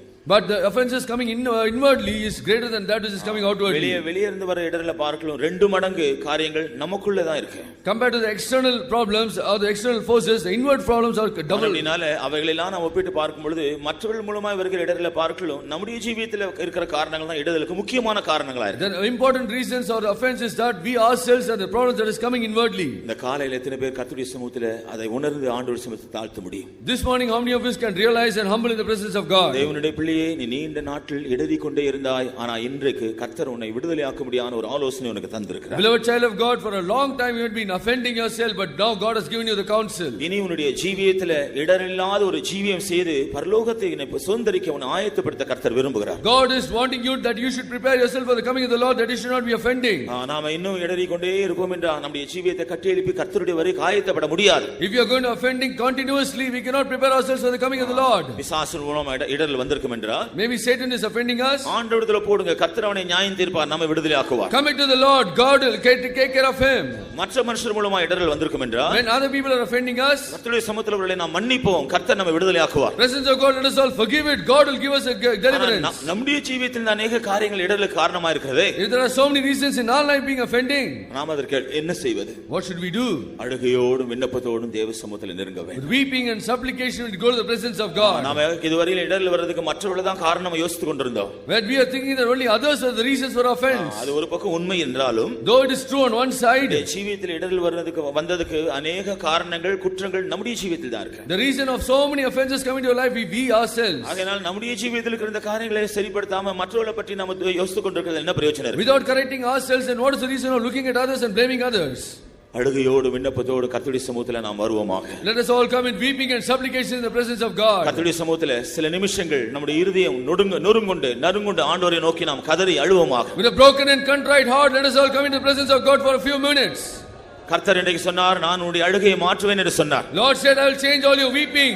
இடருக்கு நாம நம்முடைய ஜீவியத்தில் காணப்படுகிற குற்றம் குறைகளுக்காக கர்த்தருடைய சமூகத்தில் அழுது நாம் கதறுவோமா? Let us all cry and supplicate for our own offenses. கர்த்தர் நம்முடைய அழுகையை மாற்றுவார், இடரில் இருந்தெல்லாம் நம்மை தப்புவிப்பார். God will change all our weeping and deliver from all offenses. நமக்கு முன்பாக இனி நீண்ட நாட்கள் இல்ல. We do not have long time before us. நீங்கள் எல்லாரும் அறிந்திருப்பீர்கள், ஐரோப்பாவில யூரோ என்றதான ஒரு கரன்சி அவர் 10 நாடுகள் சேர்ந்து உண்டாக்கி இருக்கிறார்கள். And they have committed one thing called euro of 10 nations gathering together. அவர்களில் ஒருவர் சமீபத்தில் ஒரு அறிக்கை விட்டிருக்கிறார். And one among those nations have said, 2007 வருஷத்துல முழு உலகத்திலும் நாங்கள் ஆளுகை செய்ய போகிறோம். in 2007 the whole world will go to reign. அது மாத்திரமல்ல, not only that, அவர்கள் வேற ஒரு செய்தியை வெளியிட்டிருக்கிறார்கள். also they have released another news. சில இந்த அடுத்த வருஷத்தின் இறுதிக்குள்ளாக, at the end of this next year, முழு உலகத்திலேயும் cashless checkless society நாங்க மாத்திடுவோம். We are going to change the whole world into cashless and checkless society. இனி வருகிற நாட்கள்ல நமக்கு கையில பணம் இருக்க வேண்டிய அவசியமே இல்லை. In the future days we do not have to have money in our hand. இப்பொழுதே எத்தனையோ பேர் நம்முடைய சம்பளம் எல்லாம் பேங்க்ல தான் போகுது, நம்ம கிரெடிட் கார்டு வைத்து அதுல தான் போய் டிரா பண்றோம். Many of our salaries are going to the bank. We take our credit card, debit card and take it. ஆனா இன்னும் கொஞ்ச நாட்கள்ல, But in a few days, உலகம் முழுவதிலும் மனுஷன் கையில காசு தொட வேண்டிய அவசியம் இருக்காது. அப்படிப்பட்ட ஒரு காலம் வர போகுது. there's going to be a time when man need not touch money by his hand. ஆகையால பணத்திற்கு விலையே இருக்காது. So there's no use for money, value for money. பணத்தை வைத்திருக்கிறதுனால, இந்த பணத்தை வைத்திருக்கிற பற்றி எந்த விதமான ஆபத்து, கையில பணம் இல்லாதனால யாருக்கும் அந்த பண விஷயத்துல ஆபத்தும் இல்ல, பிரச்சனையும் இல்ல. And nobody will be having a danger or any problem because of not having money in their hand. கடைக்கு போய் நம்ம பொருட்களை வாங்கலாம். You can go to the shop and get food. நாம நம்முடைய வாங்கின பொருட்கள் நம்முடைய அக்கவுண்ட்ல சேர்ந்துரும். And all it goes into our account. நம்முடைய அக்கவுண்ட்ல இருக்கிற பணம் அதற்குரியது அந்த கடைக்காரர்கள் எடுத்துக்கொள்வார்கள். And the shopkeeper will take the money from that bank. Transaction எல்லாம் பயோசிப் அதன் மூலமா தான் நடக்கும். All the transactions will be conducted by a biochip. இந்த நாட்டில் வெகு சீக்கிரமாக அந்த காரியத்தை அந்த நாட்டில் நடந்து கொண்டிருக்கிறது. Very soon these things are happening in this world. பணத்தை கையில இந்த பயோசிப் கண்டுபிடிப்பதற்காக சில காரணங்கள் உண்டு. To invent this biochip there are many reasons. Credit card சில வேளையில தொலைந்து போகக்கூடியது அல்லது சில வேளையில அது டேமேஜ் ஆகக்கூடியதா இருக்கு. The credit cards may be damaged or might be lost. அது மாத்திரம் இல்ல, ஒரு குறிப்பிட்ட டியூரேஷனுக்கு பிறகு மறுபடியும் அதை ரினியூ பண்ணனும், இல்லாவிட்டா அது இன்வாலிட் ஆகிறது. After a few years you have to renew it again, otherwise it will become invalid. இப்படி சில காரணங்கள் நிமித்தமாக இதிலிருந்து நாம் தப்புவிக்கப்படுறதுக்கு என்ன வழி என்று ஆராய்ச்சி செய்தான் பயோசிப்பை கண்டுபிடித்தார். Researching all the problems of this, how to escape this man, they are finding a biochip. இந்த பயோசிப் என்றது ஒரு சிறிய அரிசி அளவு தான் இருக்கிறது. It's a small rice like chip. அந்த பயோசிப்ல ஒரு மனுஷனுடைய எல்லா டீடைல்ஸும் அதுல அவங்க புகுத்தி விடுகிறார்கள். In that small chip or rice like chip they put all the details of a man into it. இந்த பயோசிப் எப்படி ஃபங்க்ஷன் ஆகும்னு கண்டுபிடிக்கிறது, அதுக்கு ஒரு பேட்டரி கண்டுபிடிச்சாங்க. And they have also found out a battery as to how to make this chip operate. அந்த battery உஷ்ணத்தினால charge ஆகும். That battery will be charged by the heat. அப்ப அது நம்முடைய சரீரத்தில் பொருத்தப்பட வேண்டும் என்றால் எந்த இடத்துல நம்முடைய சரீரத்தில் அந்த உஷ்ணம் இருக்கிறது கண்டுபிடித்த பொழுது நம்முடைய நெற்றியிலும் வலது கையிலும் என்று கண்டுபிடித்தாங்க. When they found out where we have the body heat, then they found the forehand and also the forehead. ஆகையால இந்த பயோசிப்பை நெற்றியிலோ அல்லது வலது கையிலோ பொருத்தி விட்டா அந்த மனுஷன் அதுல இருக்கிற சூடுனால அது தானா சார்ஜ் ஆயிட்டே இருக்கும். If you put this biochip in the right hand or on the forehead, by the heat of the body it will get charged. Transponder என்றதான ஒரு கருவியின் மூலமா தான் அதை ஒவ்வொரு மனுஷனுடைய சரீரத்துல அதை பிளான் பண்றாங்க. By the transponder they are planting these chips into the man. யாராகிலும் இந்த பயோசிப் வேண்டாம் என்று சொல்லி அவர்கள் அதை எடுக்க பிரயாசப்பட்டா, and if anybody says I do not want this biochip, they take it, உடனே அந்த குளோபல் சிஸ்டம் என்ற ஒரு சிஸ்டம் அதுல உடனே அந்த காரியங்கள் தெரியுமா. Immediately the global positioning system will know what is happening. அவங்க உடனே அந்த லோக்கல்ல இருக்கிற அந்த அத்தாரிட்டிஸ் அவங்க அலர்ட் பண்ணி உடனே வந்து அவர்கள் அந்த ஆளை பிடித்து The local authorities will be alerted and they will come back and come unto us. இதெல்லாம் எப்பொழுது நிறைவேறும்? When will all this happen? அந்தி கிறிஸ்துவின் நாட்கள், in the times of Antichrist. ஆகையால தான் நாம வேதத்துல படிக்கிறோம், அன்றைக்கு இந்த முத்திரை இல்லாமல் ஒருவர் வாங்கவோ விற்கவோ முடியாது. That is why we read in the word of God, without this sign nobody can buy or sell. ஒருவேளை கர்த்தருடைய கைவிடப்பட்டதான கூட்ட ஜனங்கள் நாங்கள் அந்திகிறிஸ்து முத்திரை எடுத்துக்கொள்ள வாங்க மாட்டோம் என்று சொல்லி கையில காசு வச்சிருப்பாங்க, கடையில போய் காசு கொடுத்தா ஒண்ணும் கிடைக்காது. Maybe they are being have so much of money to the Antichrist, they will say we will not get this biochip, but they get this money to the shop, they will get nothing. கொஞ்ச நாட்களுக்கு முன்பாக சில்லறை காசுல ரொம்ப புழக்கத்துல இருந்து, இப்ப பாருங்க சில்லறை காசுல ரொம்ப குறைஞ்சிச்சு, நோட் தான். For a few days back we see coins, but now we cannot see coins at all, only rupee notes. சில்லறை யாரும் வாங்குறது இல்ல, நோட்ஸ் தான் வாங்குறாங்க. Nobody is getting coins, only rupees. இப்படி கொஞ்ச நாட்கள்ல பணத்தையே வாங்க மாட்டாங்க. பயோசிப் இருந்தா தான் வாங்கலாம் விற்கலாம், இந்த உலகத்துல ஜீவிக்கலாம். In a few days they will not even get the money, only if you have biochip you can buy or sell in this world. அதனால தான் கேஷும் தேவையில்ல, செக்கும் தேவையில்ல. That's why you don't need cash or check. Cash இல்லாத check இல்லாத ஒரு society, ஒரு சமூகம். A society without cash and check. Cashless checkless society நாங்க சீக்கிரமாக நாங்க உண்டாக்க போகிறோம் என்று அவர் சொல்லிக் கொண்டிருக்கிறார். They are telling that we are going to soon create a cashless and checkless society. இயேசு கிறிஸ்துவின் வருகைக்கு பின்பு அந்தி கிறிஸ்து எப்பொழுது ஆளுகை வருகிறானோ அப்பொழுது தான் இது அவர்கள் இம்ப்ளிமென்ட் பண்ண முடியும். When only they can implement at the time of the Antichrist coming to reign. எவ்வளவு சீக்கிரம் இயேசு ஆண்டவருடைய வருகை இருக்கு. See how soon the coming of the Lord is. நமக்கு இதெல்லாம் அவசியம் இல்ல. We don't need all these things. Cashless checkless சொசைட்டில இருக்க வேண்டிய ஆட்கள் இல்ல. We are not the people who should be in a cashless and checkless society. நம்முடைய இயேசுவை மத்திய ஆகாயத்துல சந்தித்து பரலோகத்தில் இருக்க வேண்டியவர்கள். We should be in heaven meeting Jesus in the mid-air. நமக்காக காத்து கொண்டிருக்கிற பரிசுத்தவான்களை இயேசு சீக்கிரமாய் சேர்க்க வர போகிறார். Jesus is going to come very soon to gather all his saints. இந்த காலையில கர்த்தருடைய வருகை பற்றி நாம் பாடினபோது எவ்வளவு பெரிய சந்தோஷமும் நமக்கு நம்பிக்கை உண்டாகிறது. This morning when we sing about the coming of the Lord, we get a great rejoicing. ஆனால் நம்முடைய இடறல் அதுக்கு எவ்வளவு பெரிய ஒரு தடையா இருக்கிறது. But offense is a great stumbling block. கர்த்தர் நம்முடைய இடறல்ல இருந்தெல்லாம் நம்மை தப்புவிக்கும்படி விடுதலையாக்கும்படியாக அழுகையோடு கண்ணீரோடு கர்த்தருடைய சமூகத்தில் நெருங்குவோமாக. Let us all go to the Lord, to the presence of God, weeping and stumbling, that God should redeem us. உண்மையாய் கர்த்தரிடத்தில் நெருங்குறவர்களை எல்லாம் கர்த்தர் இந்த நாட்டில் விடுதலையாக்குவார். Those who go forward in the Lord, God will deliver them today. அதற்கு அடையாளமாக இப்பொழுதே கர்த்தர் அதற்கேற்ற ஒரு அபிஷேகத்தை தேவ பலனை உங்களுக்கு தருவார். For a sign, God is giving us the anointing of the Holy Spirit to be strengthened us. நாம் எத்தனை பேர் இந்த இடரில் இருந்தெல்லாம் தப்புவிக்கப்பட விரும்புகிறோம்? Are we going to be redeemed from the offenses? நாம் எத்தனை பேர் இடரிலிருந்து விடுதலையாக்கப்பட விரும்புகிறோம்? How many of you want to be delivered from offenses? ஆண்டவரே, கடந்த நாட்களான இடறுதலுக்கு இடம் கொடுத்து என்னுடைய இவ்வளோ கிருபைகளை நஷ்டப்படுத்தி விட்டேன். Lord, I gave room for so many offenses and spoiled out your grace. என்னுடைய இவ்வளோ ஆசீர்வாதங்களை நஷ்டப்படுத்தி விட்டேன். I spoiled so many blessings. நான் இவ்வளோ நன்மைகளை நஷ்டப்படுத்தி I விட்டேன். spoiled so many benefits. நான் ஆவிக்குரிய ஜீவியத்தில் பிரகாசிக்கக்கூடிய ஒரு இடத்தில் இருக்க வேண்டியவன். I should be a shining light in my life. ஆனால் நான் அந்தகாரத்தில் இருக்கிறேன், சோர்ந்து போனவனாய் திடனற்றவனாய் இருக்கிறேன். I am in darkness, fainted and weary. ஆண்டவரே, என்னை விடுதலையாக்கும். Lord, deliver me. இந்த நிர்பந்தமான நிலையிலிருந்து என்னை மீட்டுக் கொள்ளும். Deliver me from this redemptive state. என்னுடைய ஜீவியத்தில் இடருக்கு ஏதுவாக இருக்க இந்த குறைகளை மன்னியும். And you should forgive all my offenses in my life. எல்லாவற்றிலிருந்து என்னை விடுதலையாக்கும். Deliver me from all my offenses. எனக்கு முன்பாக இருக்கிற இந்த கொஞ்ச நாட்கள் ஒரு இடரலற்ற ஜீவியம் செய்ய நான் வாஞ்சிக்கிறேன். A few days before me, I want to do offenseless life. நீர் எனக்கு உதவி செய்தால் நான் நிச்சயமாய் அப்படி ஜீவிக்க முடியும். If you help me, I can do it. நீர் என்னை பலப்படுத்தினால் நிச்சயமாய் நான் அப்படி ஜீவிக்க முடியும். If you strengthen me, I can do life a life. கர்த்தரிடத்தில் நாம் அப்படி சொல்லி ஜெபம் பண்ணுவோமா? Let us all pray to the Lord. இடருள்ள எல்லா இடருள்ளமான காரியங்களிலிருந்து கர்த்தனை விடுதலையாக்க வேண்டும் விரும்புகிறவர்கள். God is desire, those who desire that it should be offenses. அதற்காக நான் என்னை இருக்கிறவனமாய் கர்த்தருக்கு ஒப்பு கொடுக்கிறேன் என்று சொல்லக்கூடியவர்கள். Those who can say I am going to commit to the Lord open heartedly. கடந்த நாட்களில் மற்றவர்கள் மூலமாக இடறி போயிருக்கிறவர்கள், மற்றவர்களை மன்னிக்க ஆயத்தமா இருக்கிறவர்கள். Those who are ready to forgive and those who are going to get rid from all their offenses. அப்படிப்பட்டவர்கள் எல்லாரும் இன்றைக்கு கர்த்தரிடத்தில் ஒரு பெரிய அபிஷேகத்தை பெற்றுக்கொள்ள You போகிறீர்கள். are going to get great anointing from the Lord today. அதை வாஞ்சிக்கிற எல்லாரும் சில நிமிஷங்கள் முழங்கால் நிற்போமா? Those who desire, please kneel down for a while. நம்முடைய ஆண்டவர் இடரிலிருந்து நம்மை விடுதலையாக்க கூடியவர். God can deliver us. இடராதபடி நம்மை நடத்தக்கூடியவர். God can lead us in offenseless. இடரலற்றவர்களாய் நம்மை மாற்றி அவருடைய நாளில் மகிழ்ச்சியாய் அவரை சந்திக்க ஆயத்தப்படுத்தக்கூடியவர். On today, God can prepare us that we should greet Him joyfully. நாம் எல்லாரும் கர்த்தருடைய சமூகத்தில் ஒப்பு கொடுப்போமாக. Let us all come into the presence of the Lord. நாம் ஆண்டவருடைய சமூகத்தில் ஒரு நல்ல தீர்மானம் செய்வோமாக. Let us all make a strong determination. ஆண்டவரே, நான் பல ஆட்கள் மூலமாக இடறி போனேன். Lord, because of so many reasons I was ஆனால் offended. இப்பொழுது நான் அவர்களை உம்முடைய சமூகத்தில் மன்னிக்கிறேன். But I want to forgive it. எனக்குள்ள இருக்கிற குறைகள் நிமித்தம் நான் இவ்வளவு இடரில் காணப்படுகிறேன். So many offenses that is in me. நீர் என்னை மன்னித்து அதில் எல்லாவற்றையும் விடுதலையாக்கும். You forgive me and deliver me.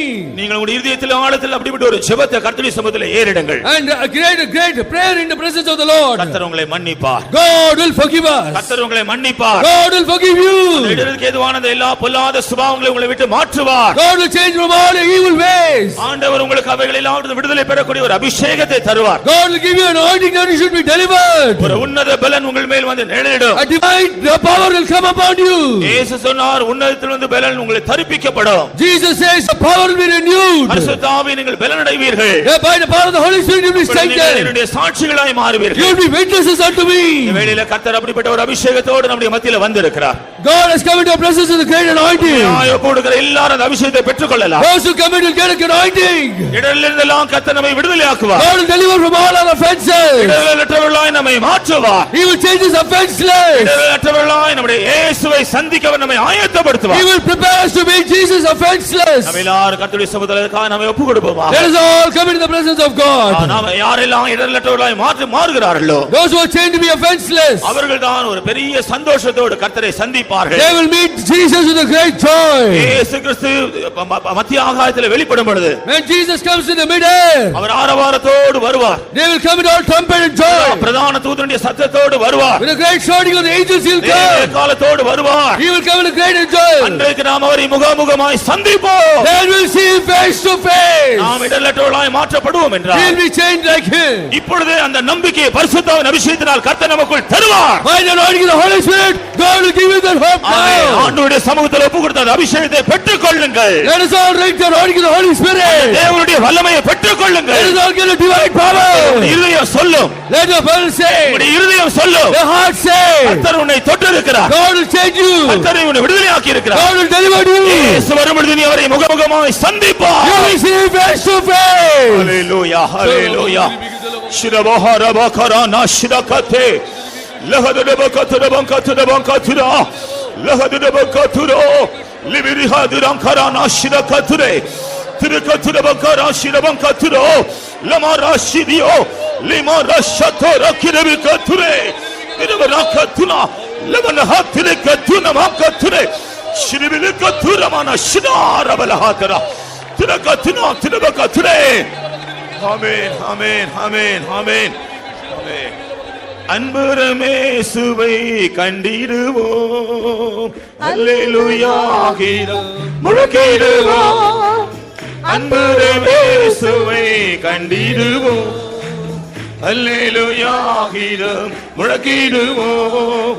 வானவ சாயலை என்றும் தரித்துவை வானவில் மகிமையில் செலுத்திடுவோம். வானவ சாயலை என்றும் தரித்துமை வானவில் மகிமையில் செலுத்திடுவோம். அன்புரமேசுவை கண்டிடுவோம், அல்லேலூயா கீதம் முழக்கிடுவோம். அன்புரமேசுவை கண்டிடுவோம், அல்லேலூயா கீதம் முழக்கிடுவோம்.